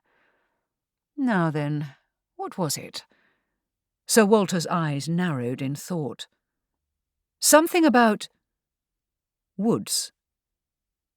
There is a pleasure in the pathless woods. Sir Walter nearly crowed aloud. He remembered. Here was proof positive that he was not a mere fribble or fop. He was a man of many parts, a soulful thinker, a deep well. a very great man. Now then, how to get Lady Catherine to this bluebell wood? In a carriage, of course. He'd hire one, or suggest that they use hers. Ah, but she would wish to bring her daughter along, and probably her nephews too. Well, what of it? He was able to entertain Anne as well as her mother. Being out of the house might improve Anne's spirits. But Sir Walter now realised something else. He must do something about Anne. Otherwise Lady Catherine would bring her along on their wedding trip. There was nothing for it, he must find a husband for her. This was no easy task. Anne was a sallow, unattractive girl, wholly devoid of spirit. On the other hand, she possessed a mighty fortune. It would almost be worth it to— No. Sir Walter had no desire to court Anne for himself. She must marry someone of equal birth, preferably with a need to live elsewhere, such as London. In this way, Rosings Park would be vacant for Lady Catherine and her new husband. But he was getting ahead of himself. First things first. Today, if possible, he must find a way to encounter Lady Catherine. She was no doubt out and about, managing the lives of her tenants and the villagers. And her rector. Say, to leave the estate meant driving past the parsonage. Today, when Mr. Collins came rushing out to greet her, Sir Walter must be by his side. This would mean— Oh dear, must he spend the afternoon with Mr. Collins? Perhaps this was not such a good idea. Sir Walter took a fortifying swallow of tea. What nonsense! To allow a bore to stand between him and the life he desired and deserved. Therefore, to the parsonage he must go. Mr. Collins spoke over his shoulder as he loped along. My wife encourages me to spend as much time as possible out here in the garden. It was certainly large, but not very tidy. Sir Walter gingerly stepped across a muddy patch, littered with vegetable mould and who knew what else. His man Roberts would have plenty to say about the condition of his shoes. Collins claimed to do most of the cultivation work himself, a thing of which he was inordinately proud. He seemed intent on leading Sir Walter through every walk and crosswalk. I have found my work here to be most helpful, he said a little breathlessly, in the writing of my sermons. On what theme? Grumbled Sir Walter. Cleanliness is next to godliness. Unfortunately, Mr. Collins heard this aside, and he gave an awkward laugh. There are profitable lessons to be learned here in the garden. I dare say, said Sir Walter politely. Mr. Collins carried a stick, though Sir Walter could not see why, and with it he gestured to a cluster of hives. We can learn much from our winged friends, the bees. Sir Walter did not trust himself to reply. Was the man serious? Bees were anything but friendly. Other than working themselves to death, what was there to learn? Such attractive little fellows, the bees, Collins went on fondly, each wearing his yellow-striped waistcoat. Did the man expect him to converse about fashions relating to bees? Sir Walter looked around the garden in desperation. There must be something, anything, to divert Mr. Collins's attention. Cold frames! He knew that gardeners were devoted to their use. I should think, he began, that in winter you grow marrows using— Sir Walter broke off speaking. There, carried by the light breeze, was an unmistakable sound. A carriage was coming along the lane. Mr. Collins spun round, mouth agape, listening hard. With a gasp, he cast aside the stick. "Make haste, Sir Walter, make haste," he fairly squealed. "This could be her ladyship's carriage." He took off, running along the path that skirted the house. Sir Walter followed at a more moderate pace. It would never do to run. Sure enough, he found a carriage halted before the parsonage gate. Mrs. Collins was conversing with whomever was inside, standing in such a way that the coat of arms was hidden. Sir Walter did not need to see the door. He knew. What else could it be but destiny? Here was Lady Catherine herself. "Do we have a what? A bluebell wood?" Lady Catherine did not bother to hide her astonishment. She honestly had no idea, but she did not like to admit this to Sir Walter. The man continued to smile at her. "The weather has been so fine," he explained, "and a bluebell wood is so very English. It would be a treat to see such natural beauty on your fine estate. Only the great estates are large enough to have one." Here was a fine thing. Of course Rosings was large enough. Annoyed, Lady Catherine leaned out of the window to speak to her driver. Before she could say a word, she caught sight of her nephews. So this was where they'd been hiding themselves, strolling about the countryside with Miss Elizabeth Bennet and Miss Lucas. Lady Catherine's lips compressed into a line.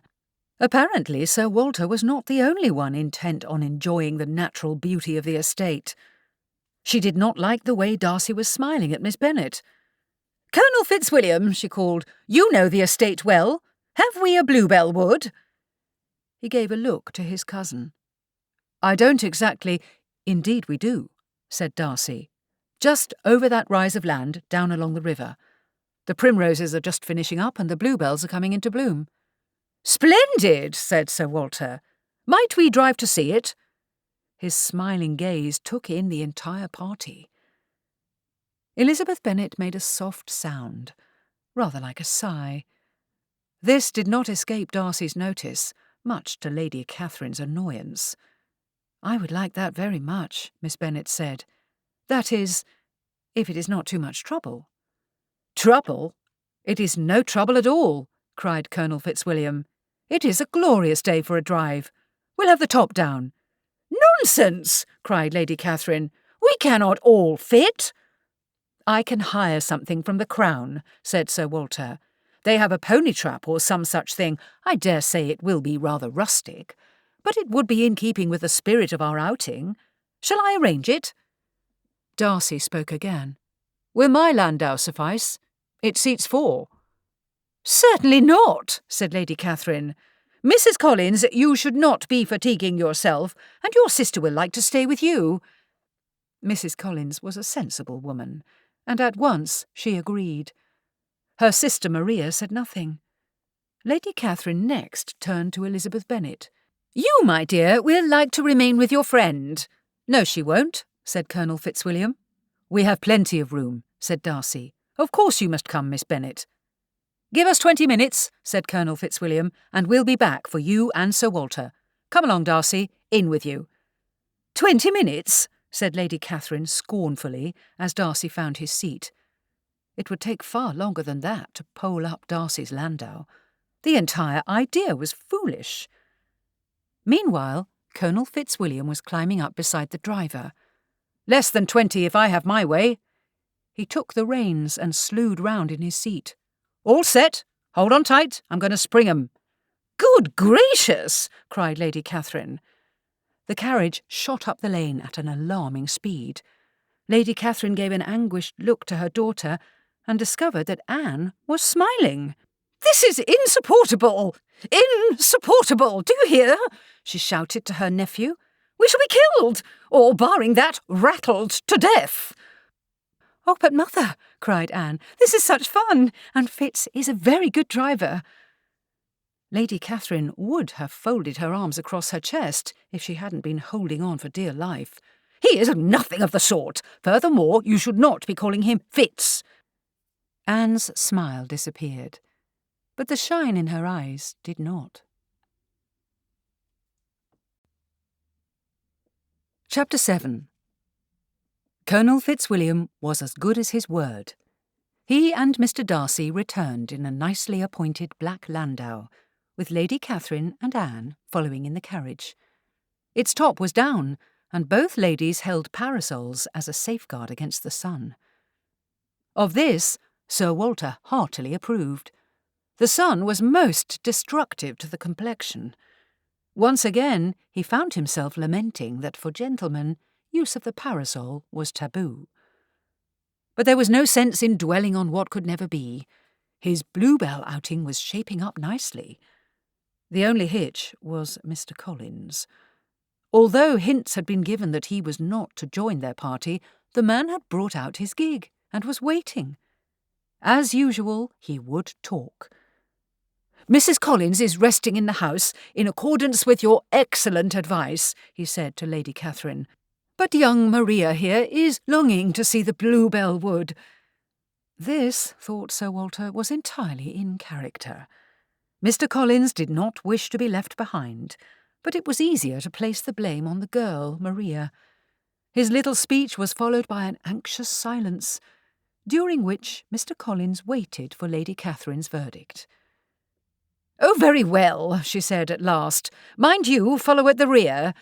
She turned to her daughter. "Anne, you are to get down at once and ride with your cousin.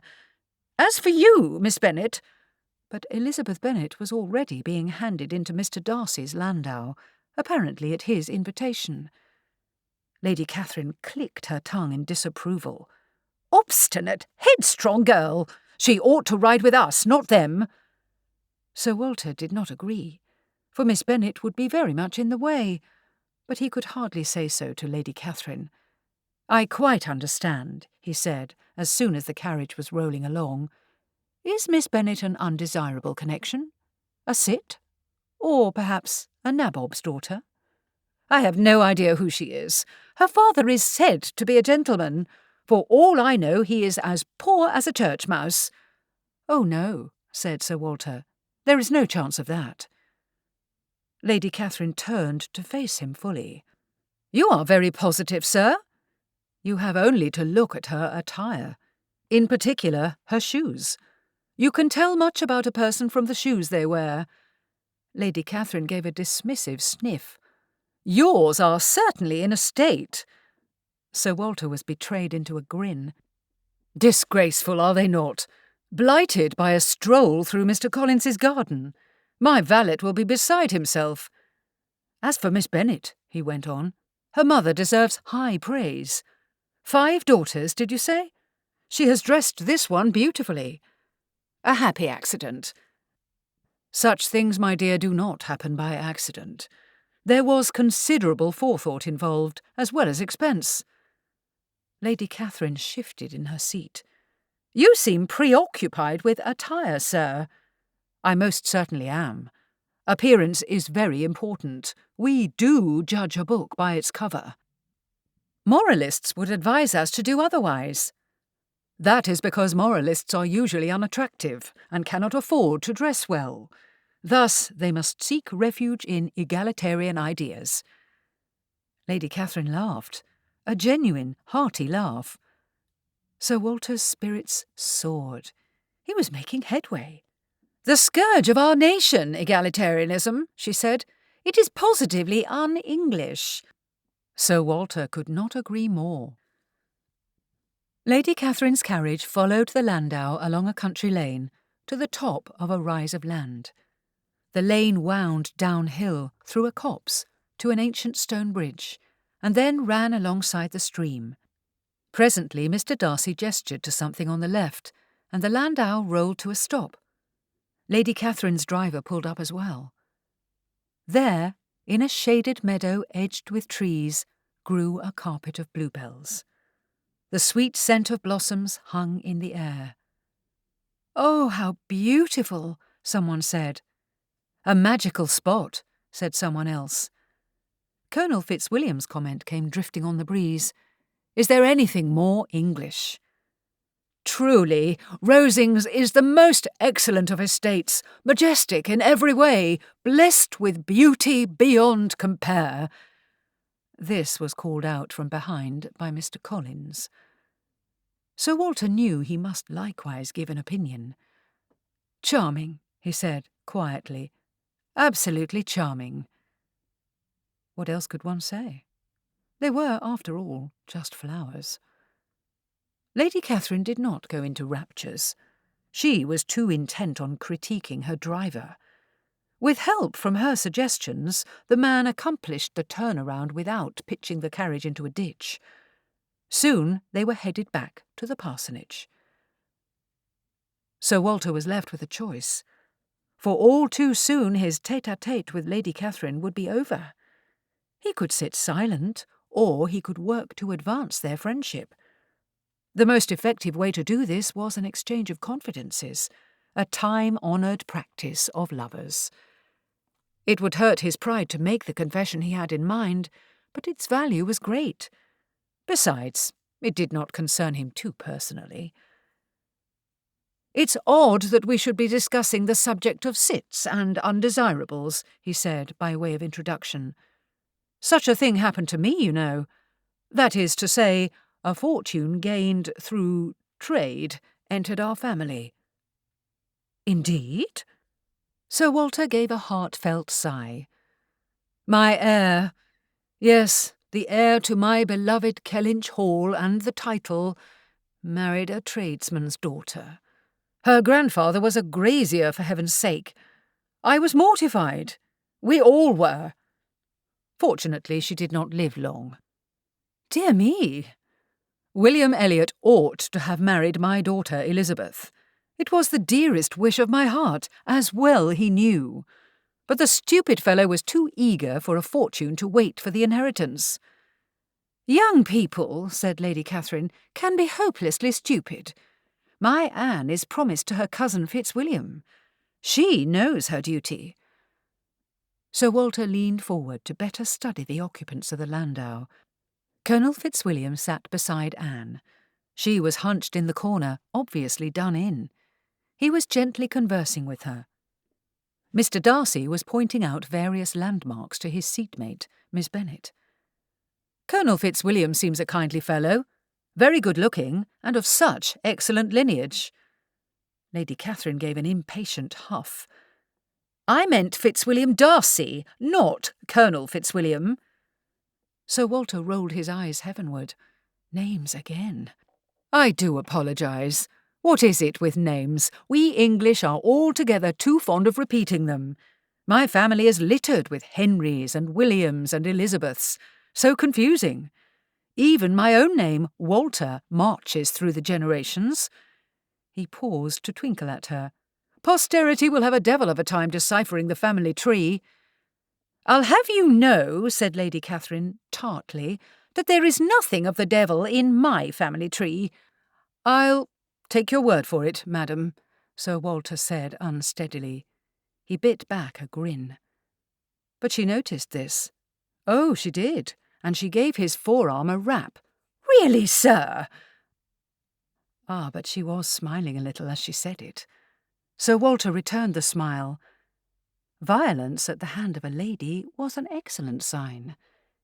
His plan was progressing very nicely indeed. As luck would have it, or was it destiny, the entire company was asked to dinner. "Since the Collinses are to dine with us," said Lady Catherine, "you might as well come too." Not perhaps the most elegantly worded invitation, but Sir Walter was not about to quibble. Back he went to the Crown to surrender his shoes to Roberts and to change into his resplendent evening attire. Dining at Rosings after only 2 days. Destiny was certainly efficient. Lady Catherine's dining room was exceedingly handsome, with a small army of servants on hand to attend them. At its threshold, Sir Walter paused to sigh. Glittering articles of plate, an enormous silver épergne, and candelabrums with crystal prisms graced the table. Magnificent! He was seated to the right of his hostess, an honour that was not lost on him. Mr. Darcy sat to her left. As the meal progressed, Lady Catherine took admirable care to ensure that her guests were conversing amicably. "What is that you are saying, Fitzwilliam?" Sir Walter now knew that she meant Darcy, not her military nephew, who was looking very smart in his regimentals. "What is it you are talking of?" Lady Catherine went on. "What are you telling Miss Bennet? Let me hear what it is." "We are speaking of music, madam," said he. "Of music? It is of all subjects my delight. I must have my share in the conversation if you are speaking of music." She turned to Sir Walter. "There are few people in England, I suppose, who have more true enjoyment of music than myself, or a better natural taste." "I know precisely what you mean," agreed Sir Walter. "Do you know, if I had ever learned to play, I should have been a great proficient." Lady Catherine opened her eyes at him. "It has been left to my daughter Anne to be the musician. And let me tell you, Lady Catherine, you and I have invested our time in more worthy pursuits. Think of the countless hours spent learning a musical skill, and then practising to keep it up, when the same enjoyment can be had simply by hiring musicians. They play while we dance." "The last time I danced," said Lady Catherine dryly, "was at Almack's, years ago." Sir Walter was impressed. As the daughter of an earl, Lady Catherine certainly had the necessary connections. Here was more proof that she was just the wife for him. "Almack's," she announced, "is bidding to become a den of depravity. You may well stare, Sir Walter, but I am told that members are requesting that the waltz be allowed. The waltz!" The others at the table fell silent. "I should certainly hope so," said Sir Walter. "It will never do to be behind the times." "You approve of this indecent display?" "I beg to differ, dear lady. The waltz, or rather a milder version of it, la sauteuse, is not as scandalous as you suppose. In fact, if you will allow, I will gladly instruct you." "You dare to teach me the waltz?" Sir Walter's smile remained undimmed. It now occurred to him that the way to deal with a strong woman was to display confidence. "I shall teach you, your daughter, and everyone else," he said easily. "The alternative, my dear, is to sit against the wall. The waltz is taking the polite world by storm, and there is nothing you or I or anyone else can do about it. Shall we have a little class tomorrow afternoon?" "Here? In my house?" "But of course. You cannot tell me that Rosings does not possess an elegant ballroom." "It does, but—" Sir Walter looked down the table. "And I am sure that the excellent Mrs. Jenkinson knows some waltzes and will be delighted to play for us." "But—" stammered Lady Catherine. "But—" She looked at the others seated around her at the table. "Well," she demanded, "haven't you anything to say?" Apparently no one did. "Darcy?" Sir Walter hid a smile, for Mr. Darcy had been gazing at Miss Bennet. He raised his eyes to meet his aunt's.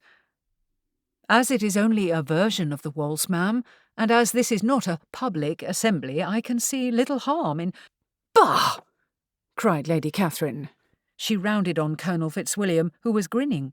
"I know better than to ask for your opinion." He spread his hands. "We've been dancing the waltz at our embassies for several years, ma'am. It's rather fun." "No thanks to the wretched Viennese. Well, Mr. Collins, have you anything to say? What is your opinion?" If ever there were a rabbit clothed in human skin, it was Hunsford's rector. Sir Walter felt rather sorry for him. Mr. Collins's eyes bulged in fear, and he wrinkled up his nose, exposing rabbit-like teeth. I, he squeaked, looking from Lady Catherine to Darcy to the grinning Colonel Fitzwilliam. "If it is danced at our embassies—" "Oh!" cried Lady Catherine, "you are no help at all."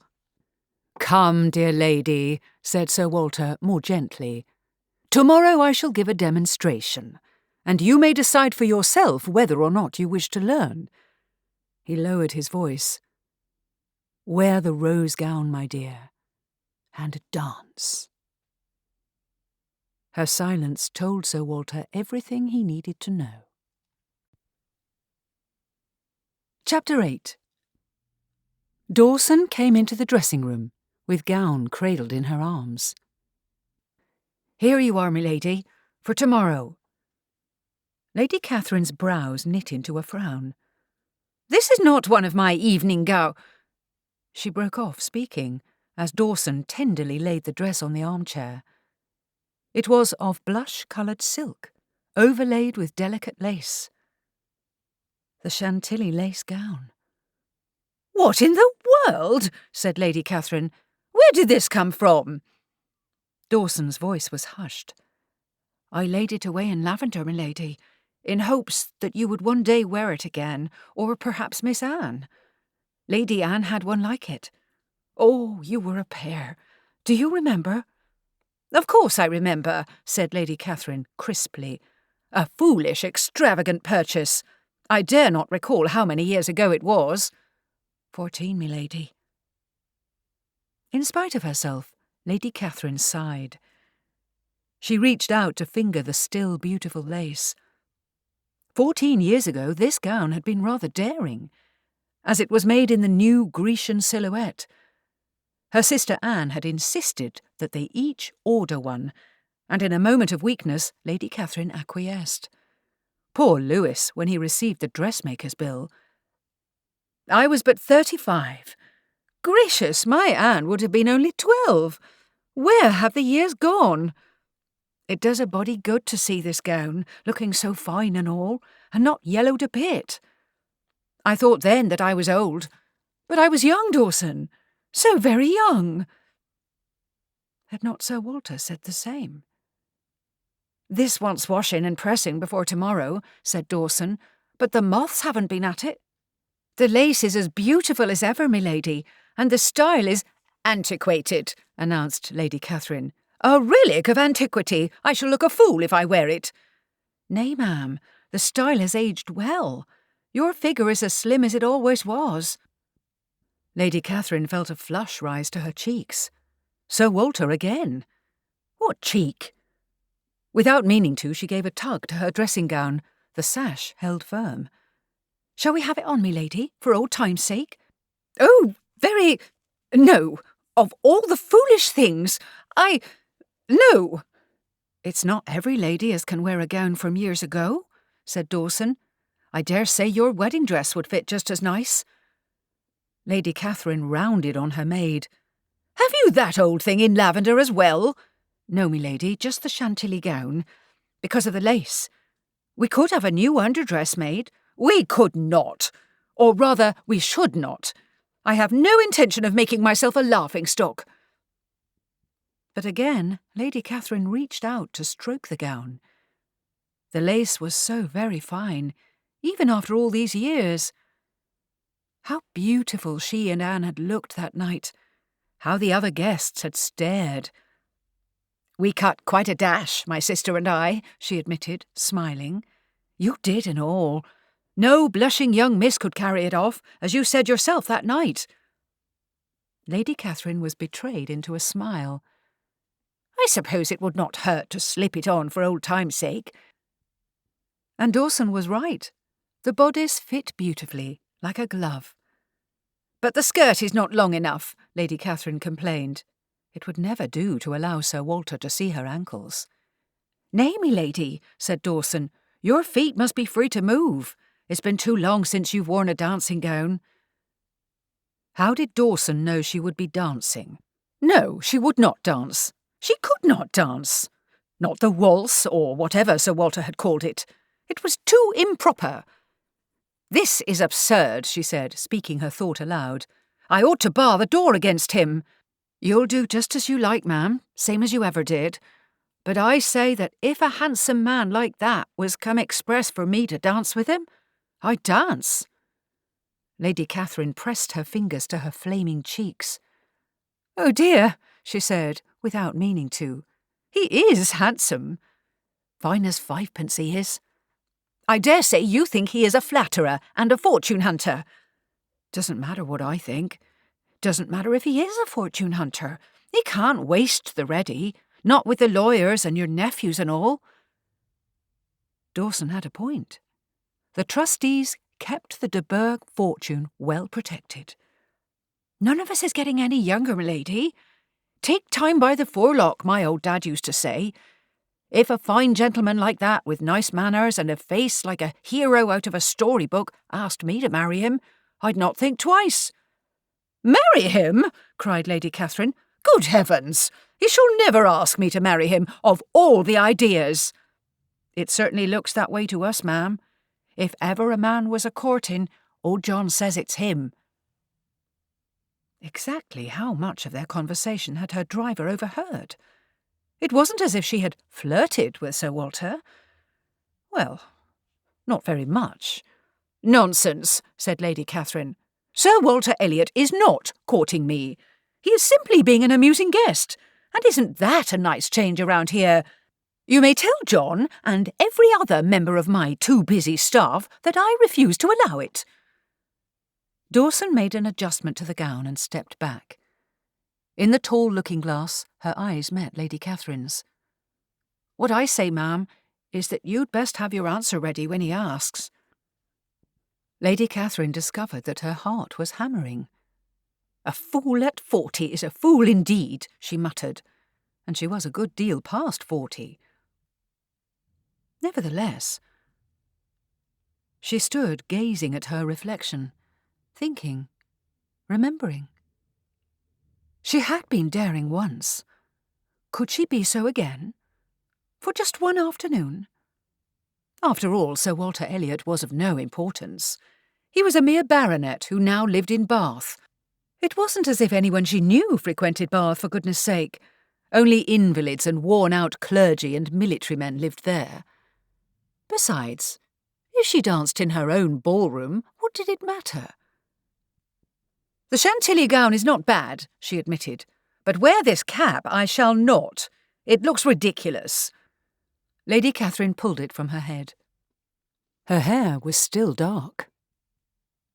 "You'll cut a dash yet, me lady," said Dawson. "About time, I say."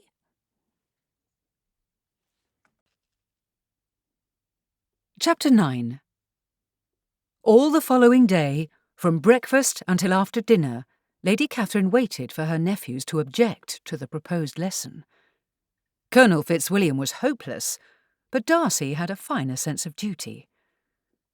"I find the waltz distasteful," she expected him to say, or "This class of Sir Walter's is not in the best of taste and should be given up." But Darcy said nothing of the sort. She dropped hints and asked leading questions, but he refused to respond. It was all Miss Bennet's fault. Obviously both of her nephews hoped to waltz with her. Why had she consented to such foolishness? Why had she allowed Dawson to dress her in the Chantilly gown? She must find a way to dissuade Sir Walter. However, once he arrived, he came directly to her with that charming smile of his. "So much better than widow's black," he said, speaking so that only she could hear. "A pale copper pink, reminiscent of Pinot Gris. Charming." One had to wonder how Sir Walter Elliot knew so much about wine.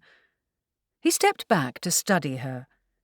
Lady Catherine had the impression that she was being evaluated by a connoisseur.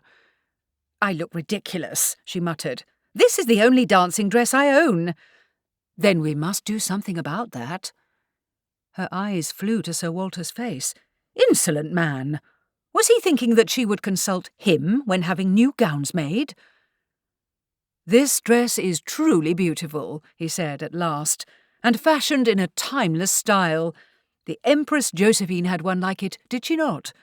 You want a diamond circlet, but I suppose a tiara is not appropriate for the occasion." Lady Catherine opened her eyes at him. "Really, sir, I'll have you know that—" But Sir Walter was no longer attending, because the party from the parsonage had arrived. "As we are among friends, there is no need to stand upon ceremony," he announced. "Shall we make our way to the ballroom?" What else could Lady Catherine do but agree? Up the main staircase they all went, and soon Sir Walter was marshalling them into order. "Now then, ladies and gentlemen, if you would be so good as to put on the dancing gloves you were instructed to bring." Lady Catherine was already wearing long evening gloves, which was absurd, but this was the only length that looked well with the Chantilly gown. La sauteuse is danced with 2 couples, Sir Walter explained. Each couple will dance together. Later, the partners will exchange places. First, however, we must master the basic steps. The sets will be as follows. Lady Catherine will be my partner. Mr. and Mrs. Collins will dance together as part of our set. He turned to Maria Lucas. If you would care to learn, my dear, you may exchange places with your sister midway through the lesson. Unless, he added, smiling, you would prefer to turn pages for the excellent Mrs. Jenkinson.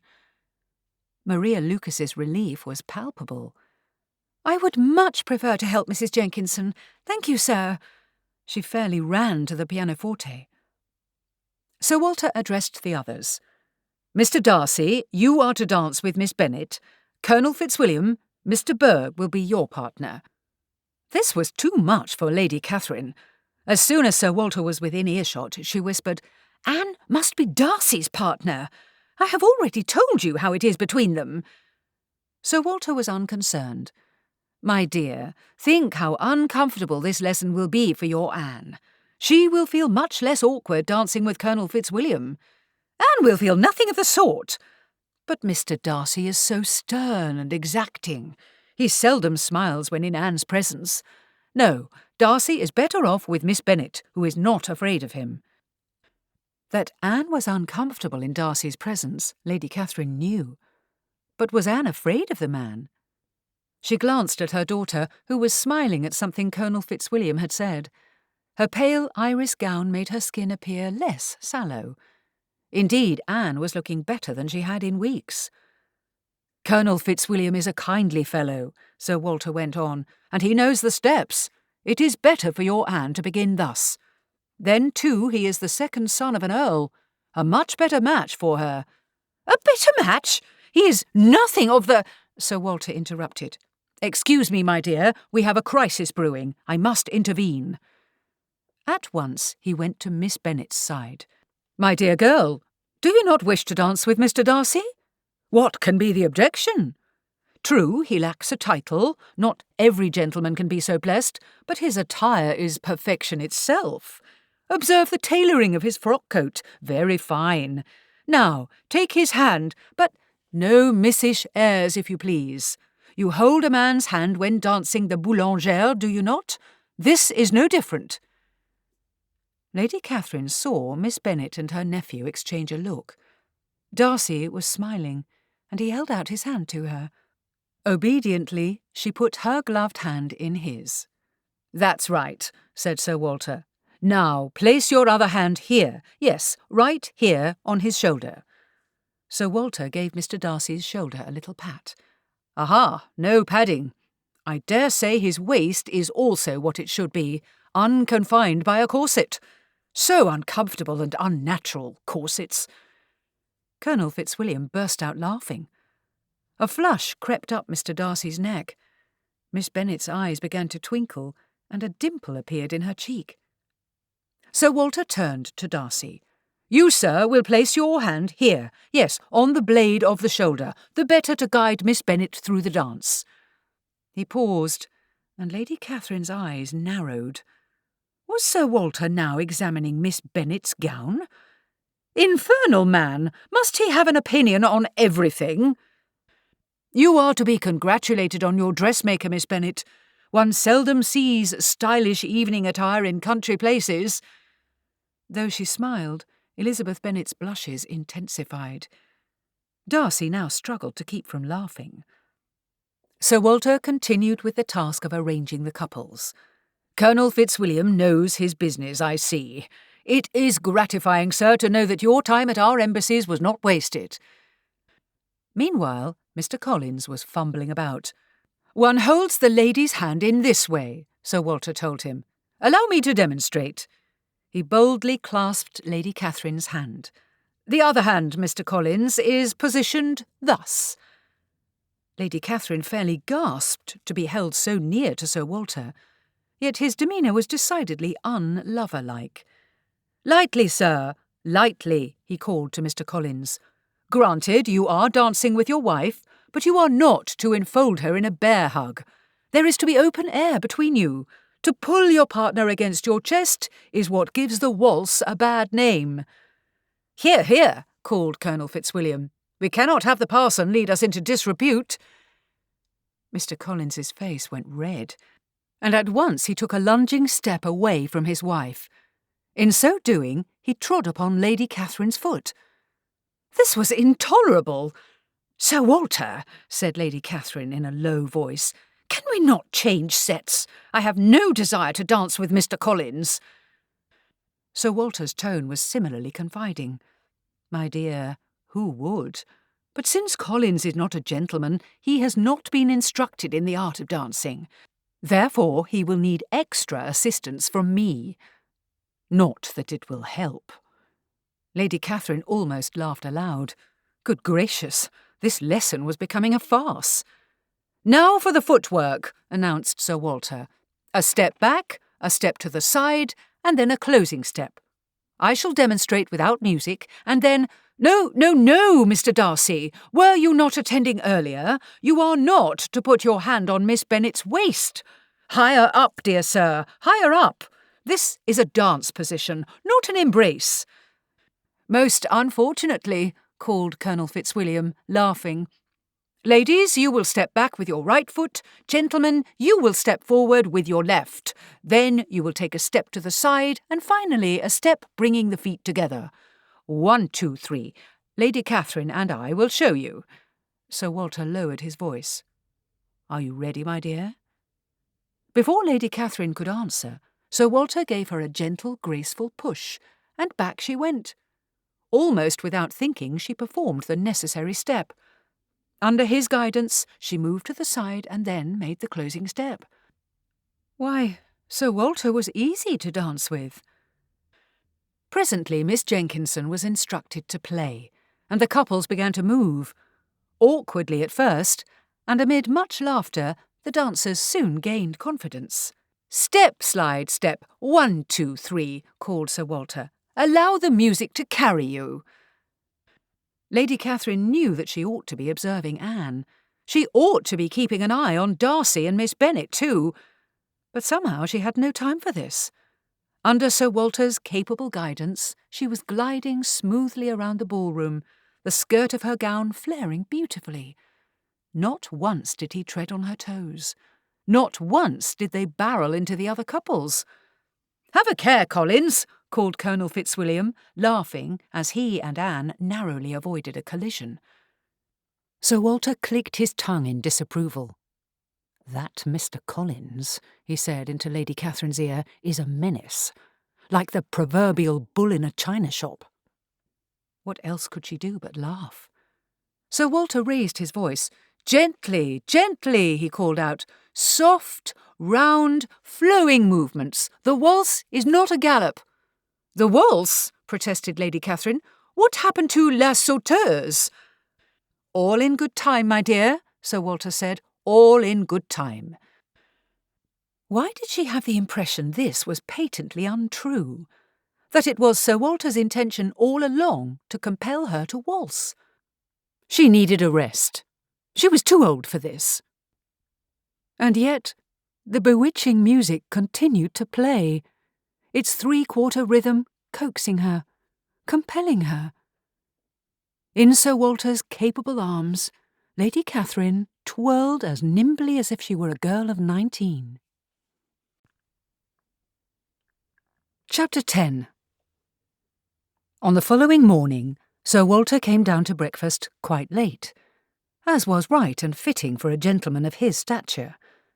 The innkeeper's wife brought out a plate of haricot mutton, swimming in gravy. Sir Walter eyed it with distaste. The carrots he recognised, but what were the pale lumps? Ah, turnips. He sighed, and he had thought yesterday's curried beef was bad. However, overall he had no complaint to make. The waltzing lesson had been a success. In fact, his entire campaign was progressing superbly. He had not only met Lady Catherine, a name found at random in the baronetage, but he had dined with her, driven out with her, conversed with her, and waltzed with her.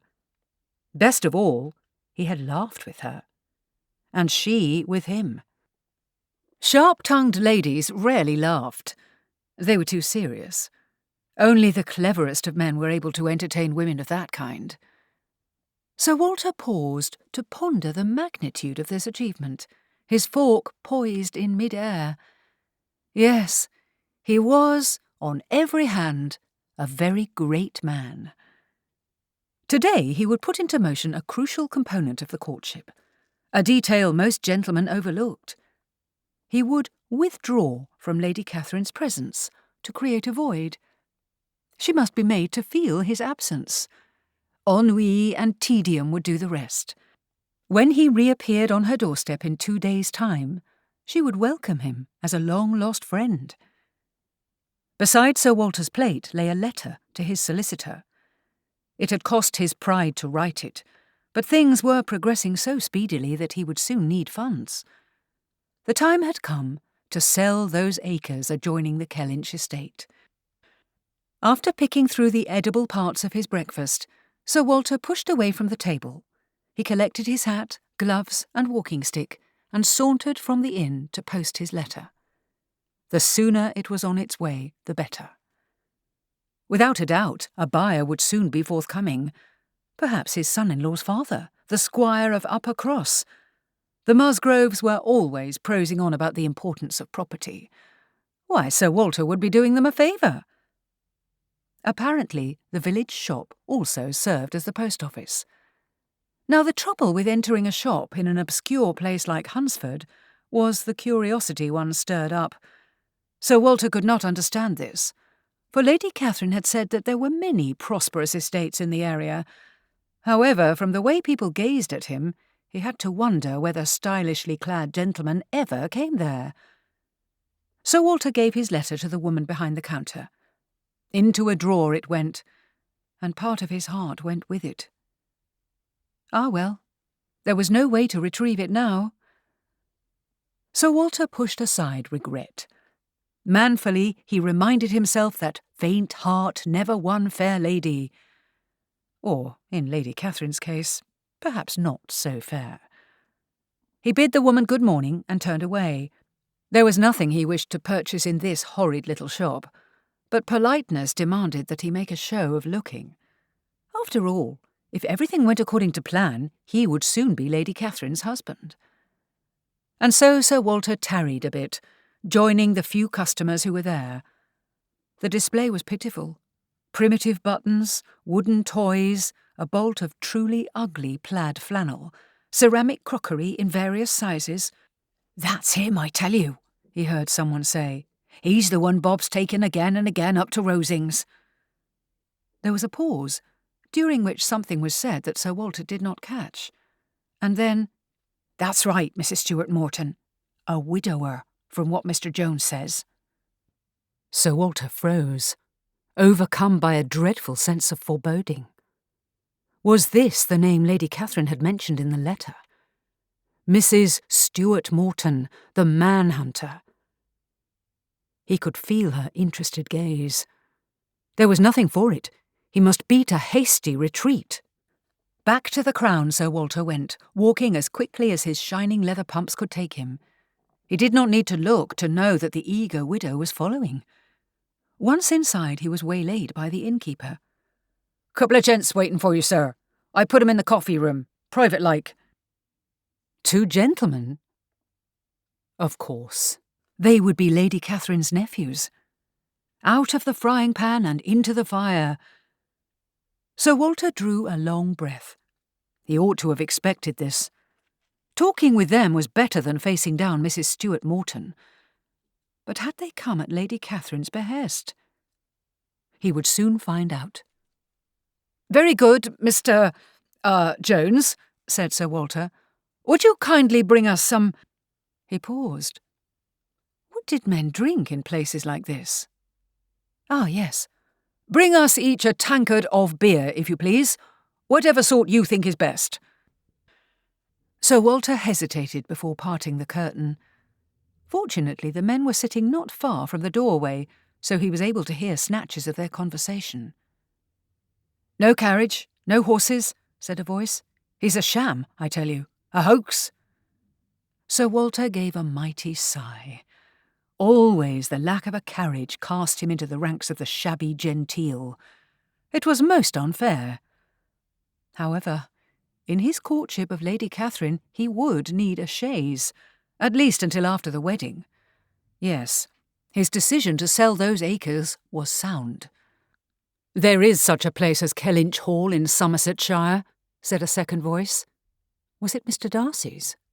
"A modest estate, contemptible even, but it does exist." "Contemptible?" Sir Walter drew himself up. "This younger generation had nerve." There came a ragged laugh, probably from Colonel Fitzwilliam. "That's fine for you to say. Any estate is better than none, and if old cousin Gainsby wishes to leave his contemptible estate to me, I won't quibble. But is this fellow the genuine Sir Walter Elliot? That's what I'd like to know." Aunt Catherine was evasive.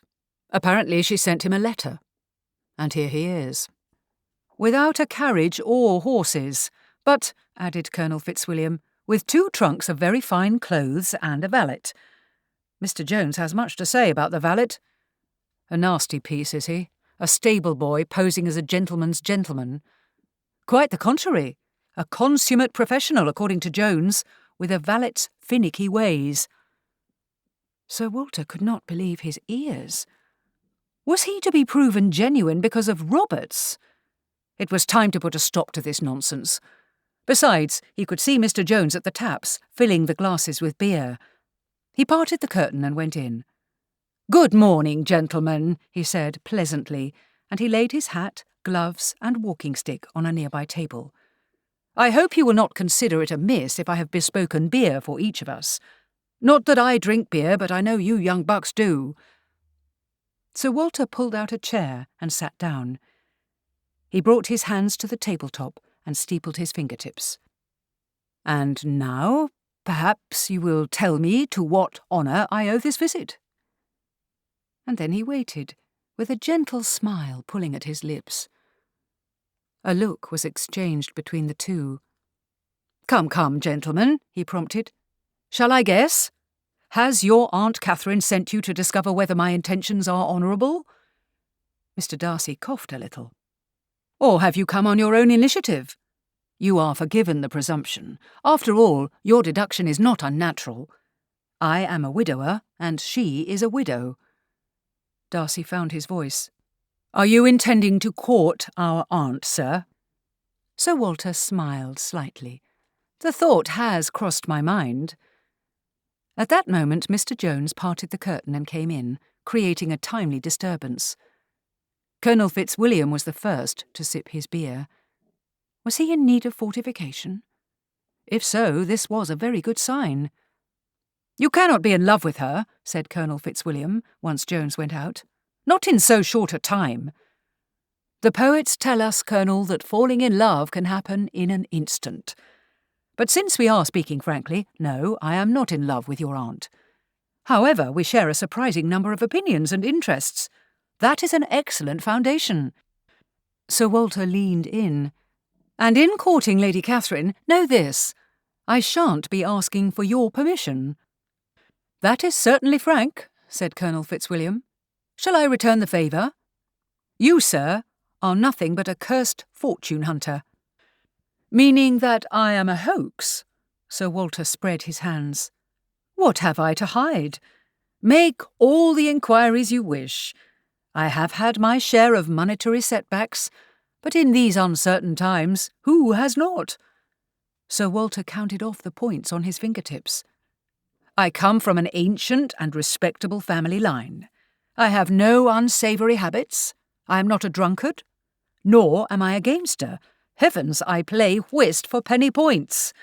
Nor have I had a mistress or anything of that kind. Furthermore, I have no interest in managing your aunt's financial affairs." He saw Mr. Darcy flinch slightly. Here was the heart of the issue. Money.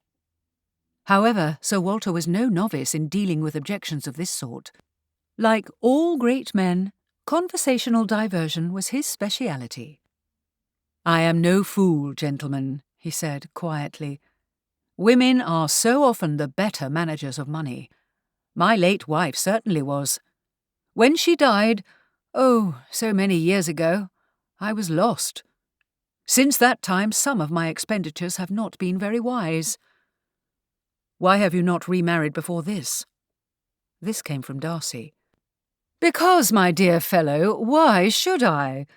Are you thinking that no one wished to become Lady Elliot? Heavens, at every hand I was, and am, stumbling over eager and ambitious widows. Hounded, my dear sir, I am hounded, even by a dowager viscountess. It is most bothersome, continued Sir Walter. She would surely deny it, but at every concert, every assembly, she commands me to be at her side. He leaned in. In fact, it is your aunt's disinterest that caught my eye. It is one of the things I like in her. Oh, come on, snapped Colonel Fitzwilliam. You expect us to swallow a clanker like that? Also, said Sir Walter, as if he had not heard, I have not remarried because I had 3 daughters to raise. As you know, a second wife is often not kind to the children of the first. However, my daughter Elizabeth has lately married, and I am alone. I do not care for being alone, and neither does your aunt. Unless I miss my guess, said Colonel Fitzwilliam, you do not care for being broke. Sir Walter met his eye. No more than you do, sir. There was a pause. Come now, said Sir Walter pleasantly. Why take offence? Your situation is hardly unique. You are the second son of a wealthy peer.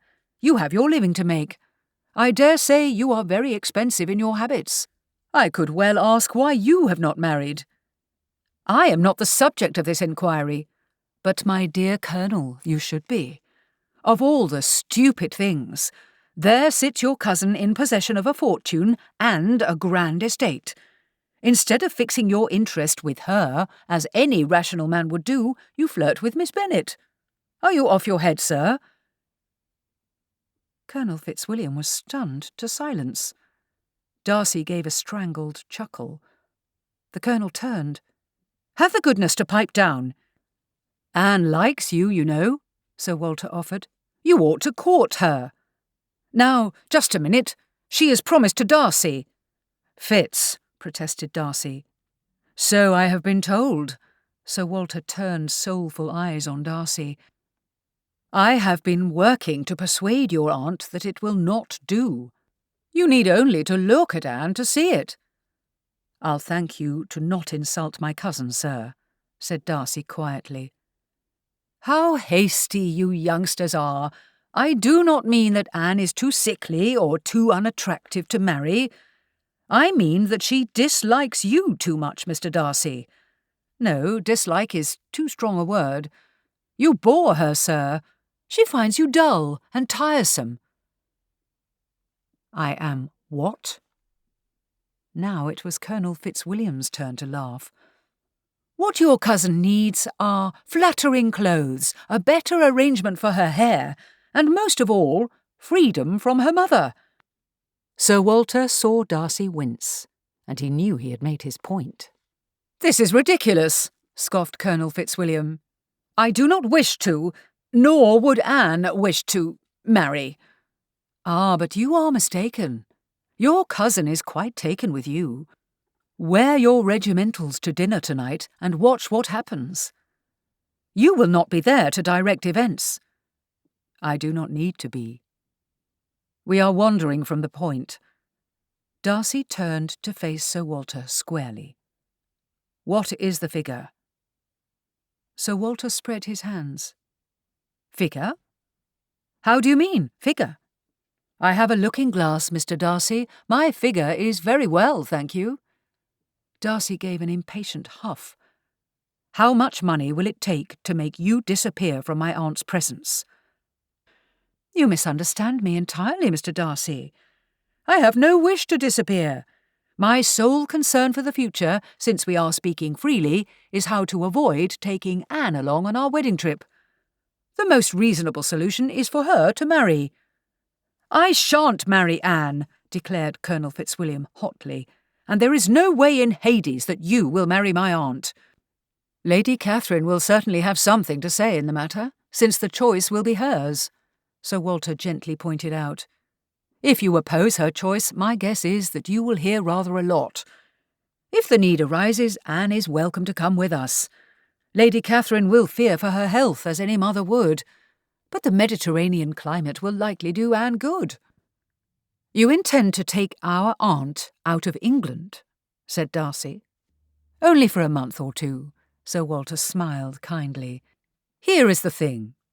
If Anne is to be left in England, as her mother will likely insist upon, and if she does not marry Colonel Fitzwilliam, she will stay with you, Mr. Darcy." "Now wait just a minute," he protested. "Do not laugh, Colonel Fitzwilliam.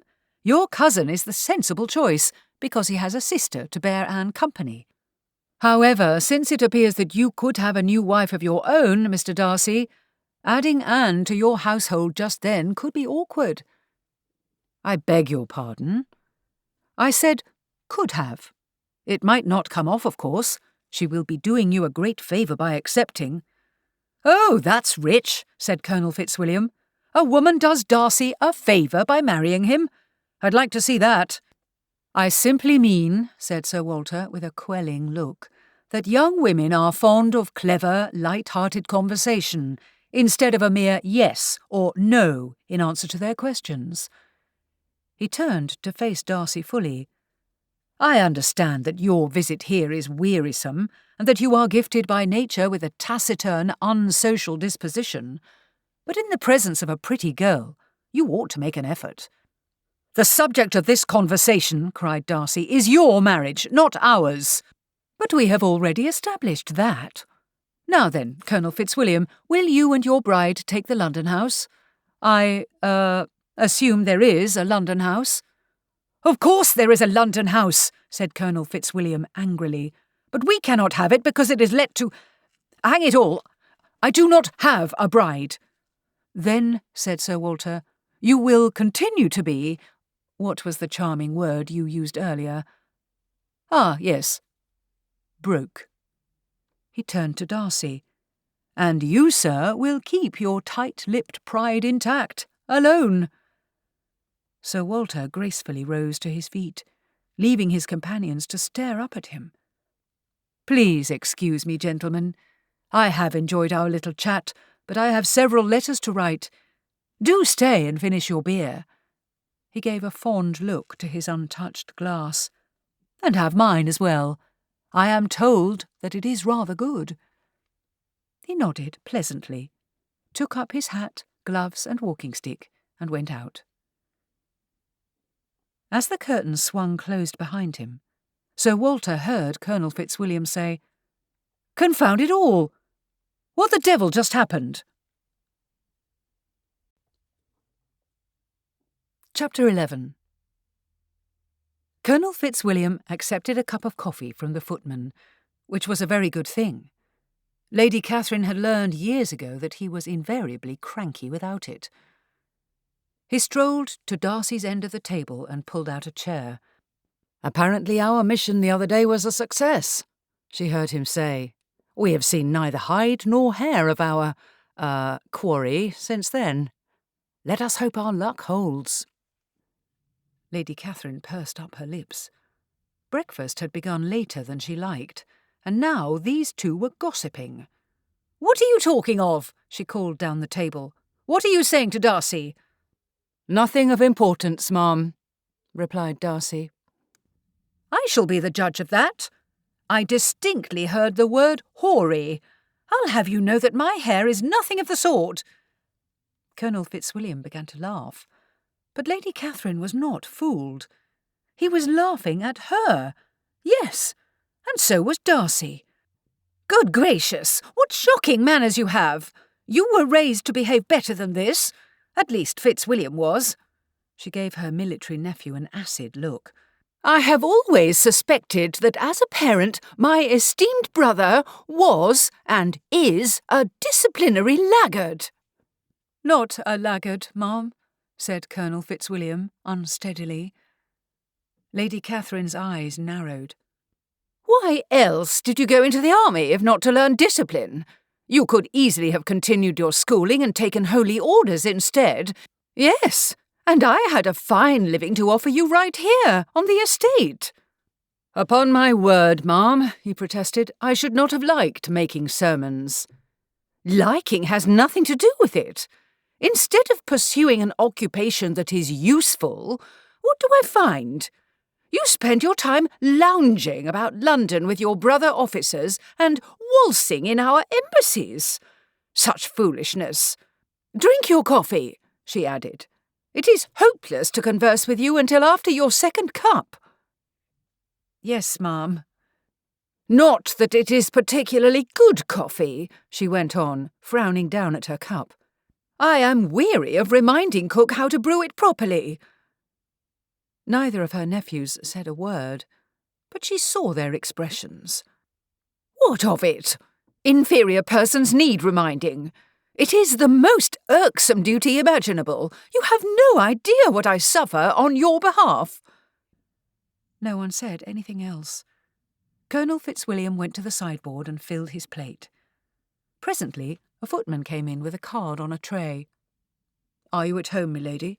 he inquired quietly. Lady Catherine lifted the card, squinting in order to read it. "Ah, yes, Mr. Collins. Do show him in." "Oh, blast," muttered Colonel Fitzwilliam. "What is that bounder doing here?" Lady Catherine's head came up. "What did you call him?" She saw Darcy give his cousin a look. "What has come over you two? You have not been yourselves since you arrived." There was a small silence. "It is that Miss Bennet," Lady Catherine went on, eyeing them. "Yes, her influence has worked on you in a way I cannot like." "Ah," said Darcy suddenly. "Do you know, I think Fitz might have said expounder, ma'am. After all, Mr. Collins is fond of explaining things. We are a little surprised to see him at breakfast. That is all." Lady Catherine put up her chin. "Mr. Collins has come at my express invitation. This is my home. I have the right to invite whomever I wish. What have you to say to that?"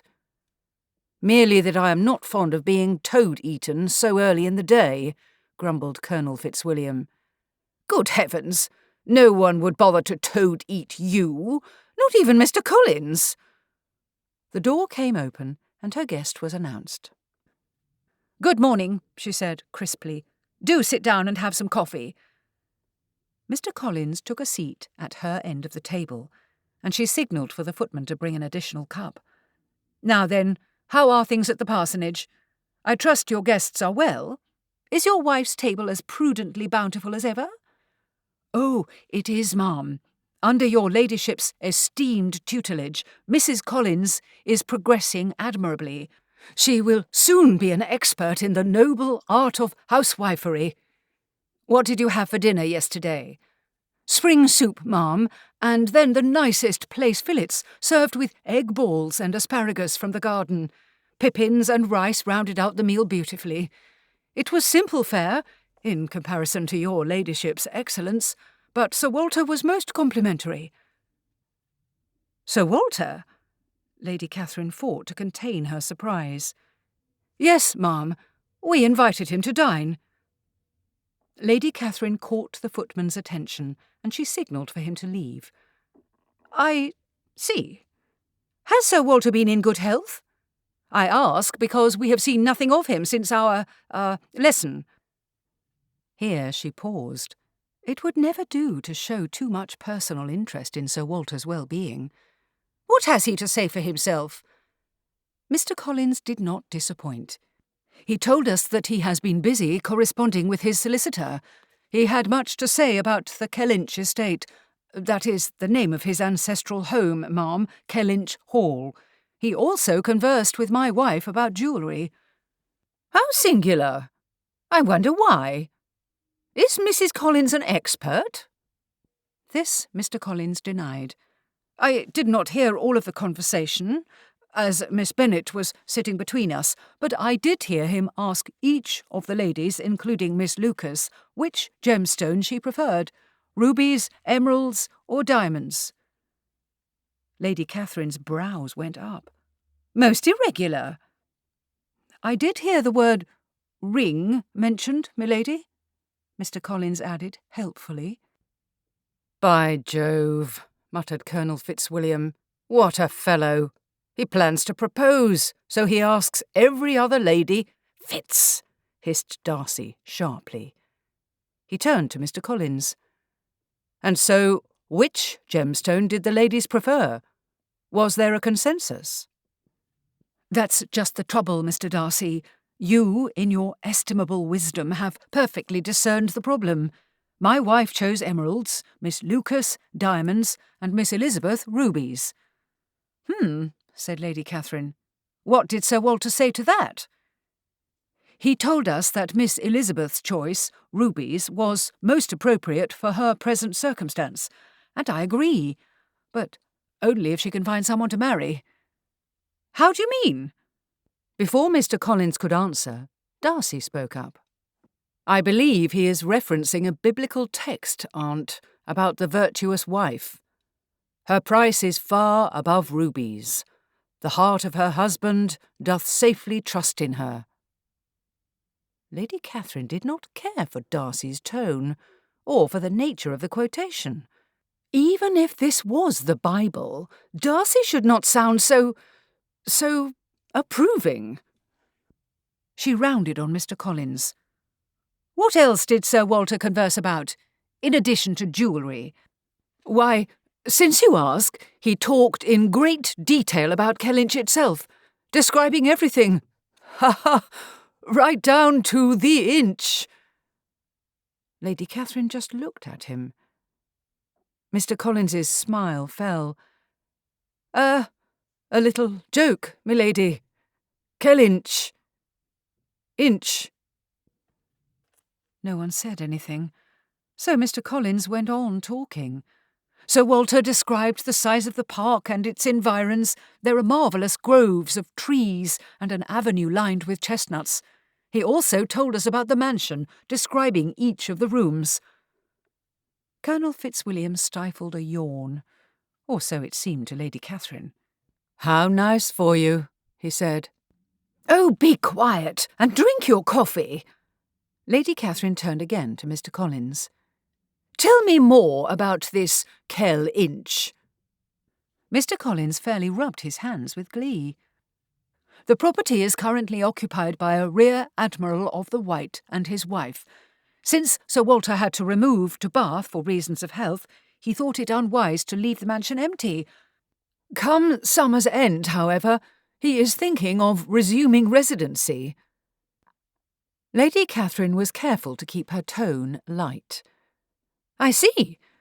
And he has not yet, departed from Hunsford?" "Oh, no, milady." She reached into the sleeve of her gown. "Then would you be so kind as to take Sir Walter this little note, Mr. Collins?" She passed it to him, and then noticed the expression on her nephew's faces. "Good gracious!" she cried, and she felt her cheeks grow warm. "It is merely an invitation to dine tomorrow, not a clandestine love note. The idea!" Nobody said a word. "And even if it were," she continued wrathfully, "I am not accountable to either of you for my actions. First my hair is hoary, and now you accuse me of being a hussy." Mr. Collins broke in, babbling.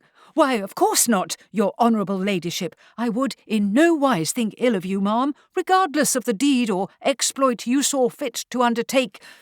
She gave him a withering look, and twitched her note from between his fingers.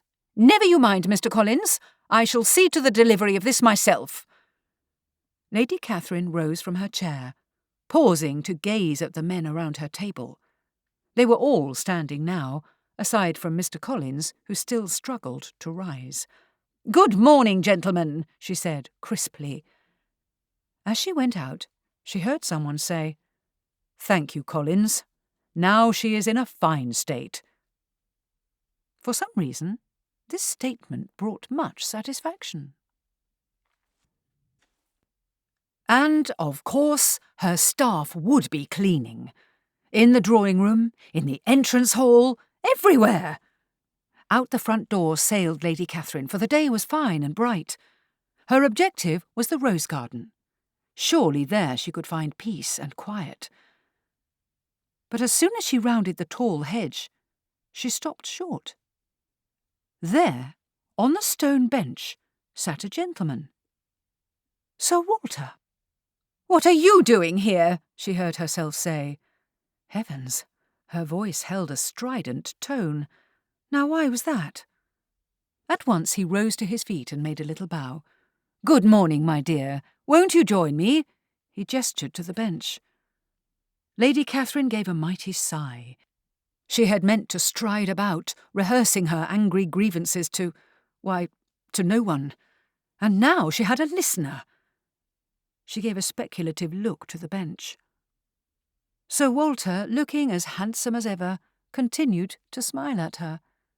"Oh, very well. A few moments will do no harm. I am much occupied this morning. So many duties." "I quite understand." Sir Walter's gloved hand cupped her elbow, and he assisted her to sit. This thoughtful gesture was rather startling. "I see you are wearing black again. What has happened to upset you?" His eyes gazed into hers. Suddenly the morning's irritations seemed petty and unimportant. "Oh," she said vaguely, "just everything. The coffee was burnt, and Anne did not come down to breakfast, and my nephews are being—" She paused. "For lack of a better term, the two of them are behaving like ninny-hammers." Sir Walter gave a gentle chuckle. "That is the failing of all men in their 20s. Youth is wasted on the young, our grandfathers used to say, and rightly so." Lady Catherine felt her lips curve into a smile. Just as quickly she banished it. "I noticed Mr. Collins's pony trap go by. Did he put you out of temper?" "Most understandable. I had dinner at the parsonage yesterday. Does the man ever stop talking?" "I fear not," she said unsteadily. "He is, however, a source of useful information, about village gossip and such." His eyes laughed into hers. "I dare say he is, but at what cost to your sanity? If the man has been in your drawing-room doing the polite, I can see why you are on your last nerve." Lady Catherine was betrayed into a smile. "Mr. Collins does not understand that with a woman of your intelligence, flattery is useless. It can only provoke and irritate." "Then," said Lady Catherine bracingly, "he must be reminded." "A waste of your breath, my dear. A man of Collins's stamp will never listen." "Ah," he said soulfully, "the things we do not know until after we engage a person.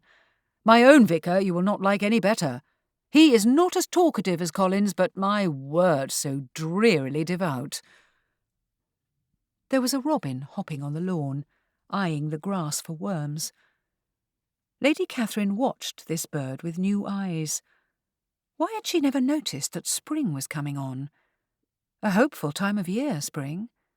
Yes, it was good to sit in the garden like this. "I thought for a moment that you were put out because Mr. Darcy had proposed to Miss Bennet." "Why, he would not dare!" cried Lady Catherine, firing up. "Fitzwilliam knows his duty. This infatuation with Miss Bennet is merely that, a passing fancy." "I dare say you are right, but I have seen how he looks at her." Lady Catherine had seen it too, and she ground her teeth. But before she could say anything cutting to Sir Walter, he spoke again. "He looks at Miss Bennet with admiration. I understand the feeling." Suddenly Sir Walter got to his feet. Back and forth in front of the bench he walked. Lady Catherine was too surprised to say anything.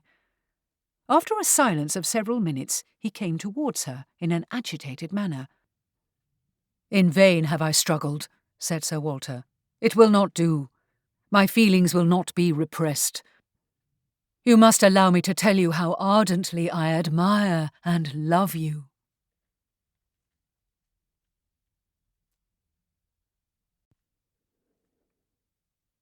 Chapter 12.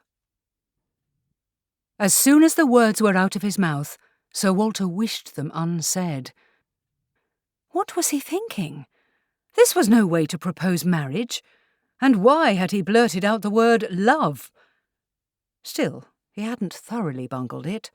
That bit about ardently was very nicely put. Yes, a poet could not have done better. Lady Catherine was now on her feet. Her astonishment, alas, was complete. She stared. Her cheeks grew red. She looked openly doubtful. And, most unfortunately, she was anything but silent. "Pray explain yourself, sir." Her tone was icy, and her eyes sharp. This was not what Sir Walter expected. Not a scrap of gratitude did she display, no gentle sighs or maidenly confusion. And yet, having begun, he must persevere. "I would like you to become my wife, my dear," he said simply. "That is the long and short of it, in spite of our, social inequality." Lady Catherine had the effrontery to laugh. "Our social what?" The laughter was good, but the scorn was not. Did she not understand the sacrifice he was making? Sir Walter gave her a pitying look. "My Elliot ancestor was elevated to the baronetcy in the first year of Charles II, whereas the Fitzwilliams did not acquire the dukedom until a full 5 years later." She was stunned to silence.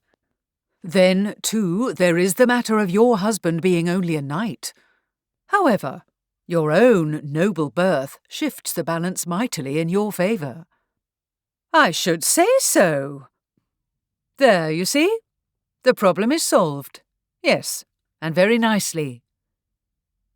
"I am not of a mind to take another husband, and even if I were, I would not choose someone like you."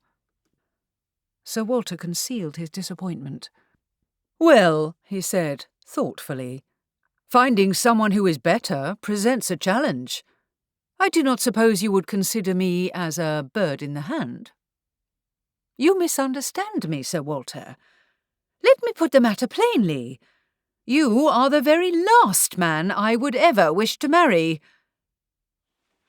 "No," said Sir Walter promptly. "That would be William, Duke of Clarence. No right-minded woman would wish to marry him. Or could marry him, now that I think on it." "The Duke of Clarence? Have you lost your mind?"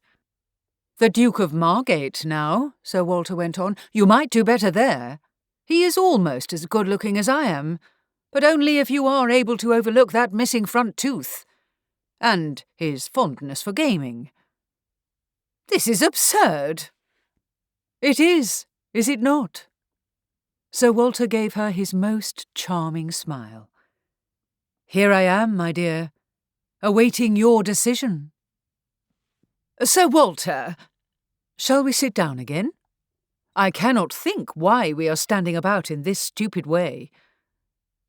With reluctance, Lady Catherine resumed her seat.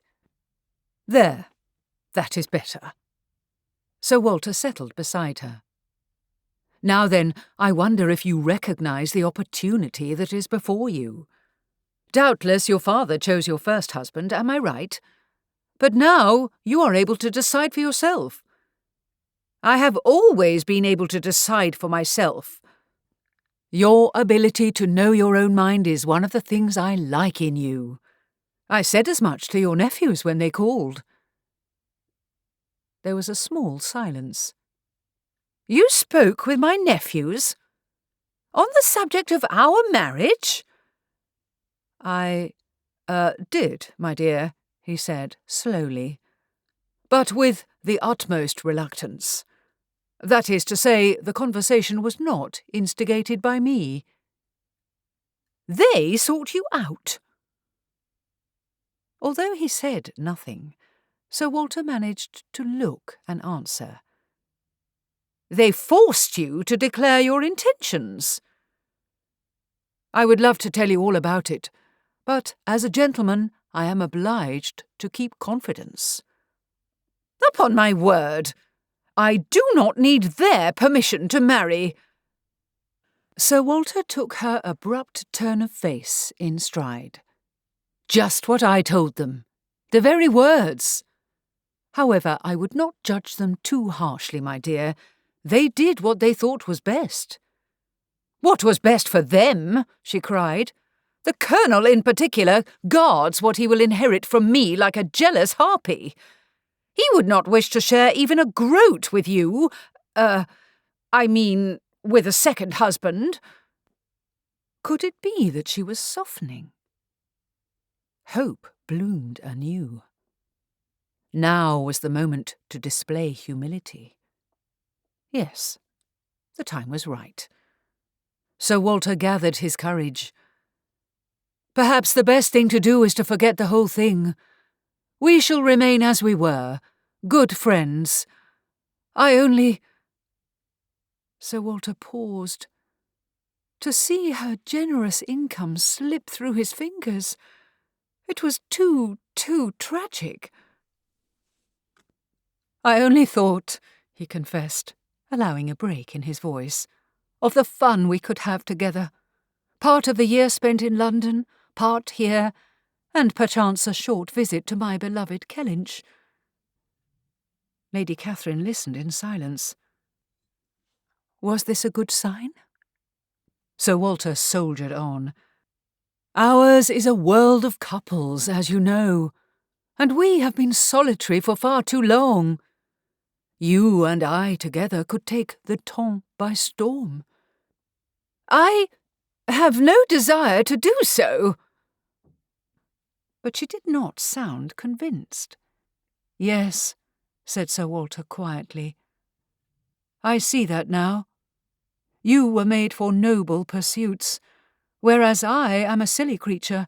My sole desire, for instance, is to see you smiling and wearing pretty gowns, to attend concerts and dinners and plays by my side, to laugh and enjoy life again.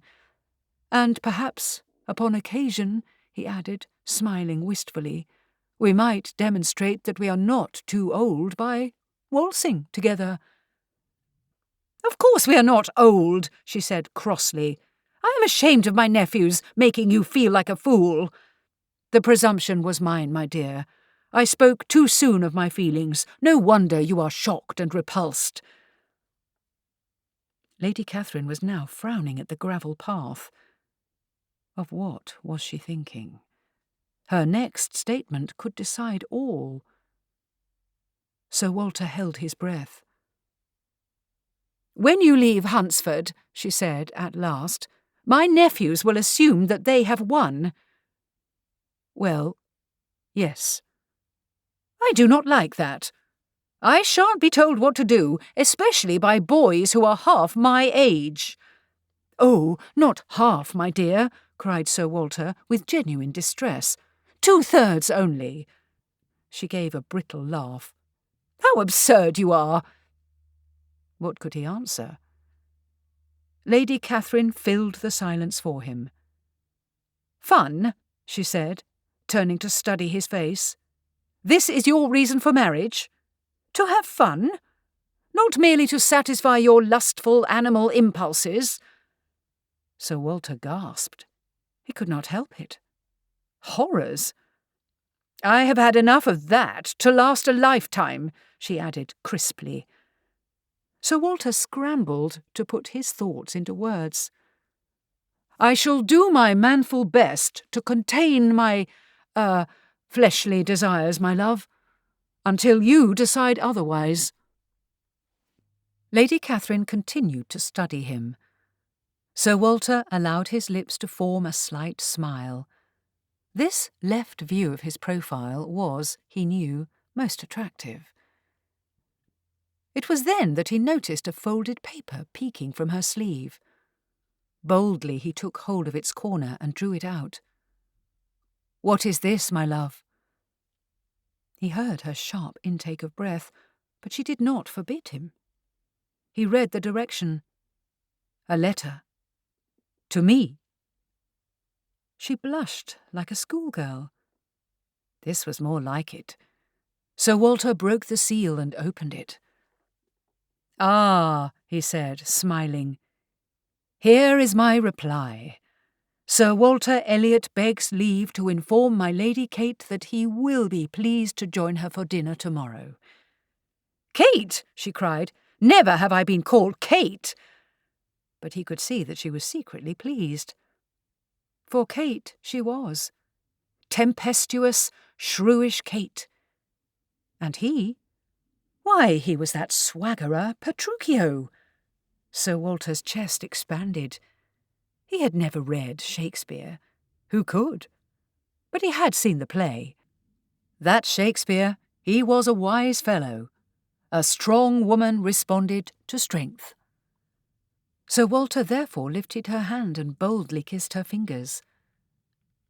"Shall I send the notice to the Gazette this afternoon?" Lady Catherine pursed up her lips.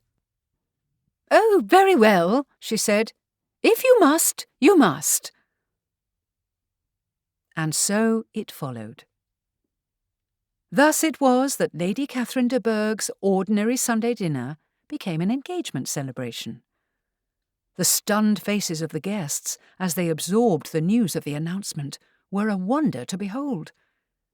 And later, while Lady Catherine and her swain held court before the fire, conversing gently with the Collinses and her neighbours Sir Charles and Lady Howell, another group was gathered at the far end of the drawing-room. Fitzwilliam Darcy was looking unhappy. "I would that she had chosen a better fellow," he said. "That is to say, an honourable, God-fearing man, instead of—" As the group looked on, Sir Walter caught a glimpse of his reflection in the looking-glass over the mantelpiece. He made a slight adjustment to the folds of his cravat and smiled. Darcy gave a heavy sigh. "The man is Narcissus all over again." "As to that," replied Miss Bennet, "one can always hope that under the spiritual guidance of Reverend Collins he will improve." Her eyes met Darcy's, and they shared an amused look. "Oh dear," she said unsteadily, "I fear he is as proud as she is opinionated." "There is little difference between them," agreed Mr. Darcy. "Each is as self-absorbed as the other." "A match made not in heaven," said Colonel Fitzwilliam glumly, "but in the other place. Under his influence I fear she will grow steadily worse." Darcy paused. "He will likely persuade her to spend part of the year in London." Elizabeth gave a sidelong look to Mr. Darcy. "Although disguise of any sort is an abhorrence, I suggest we practise pretending that we do not know them."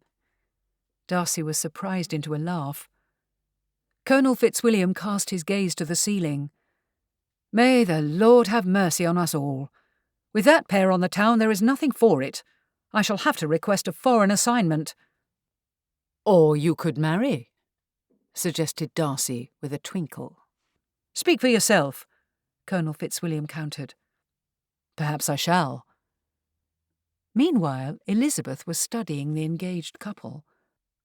"Why do I have the uneasy feeling that, given enough money, there is no gainsaying Sir Walter Elliot?" "He's the devil in a dress-coat, sure enough," said the Colonel, "and she is the cat who swallowed the canary." His gaze travelled to where his cousin sat with Mrs. Jenkinson and Maria Lucas. "But Anne will have a better life now, don't you think?" "I do indeed," said Darcy. "In fact, I am sure of it." The end. You have been listening to Sir Walter Takes a Wife by Laura Hile, narrated by Ruth Redman.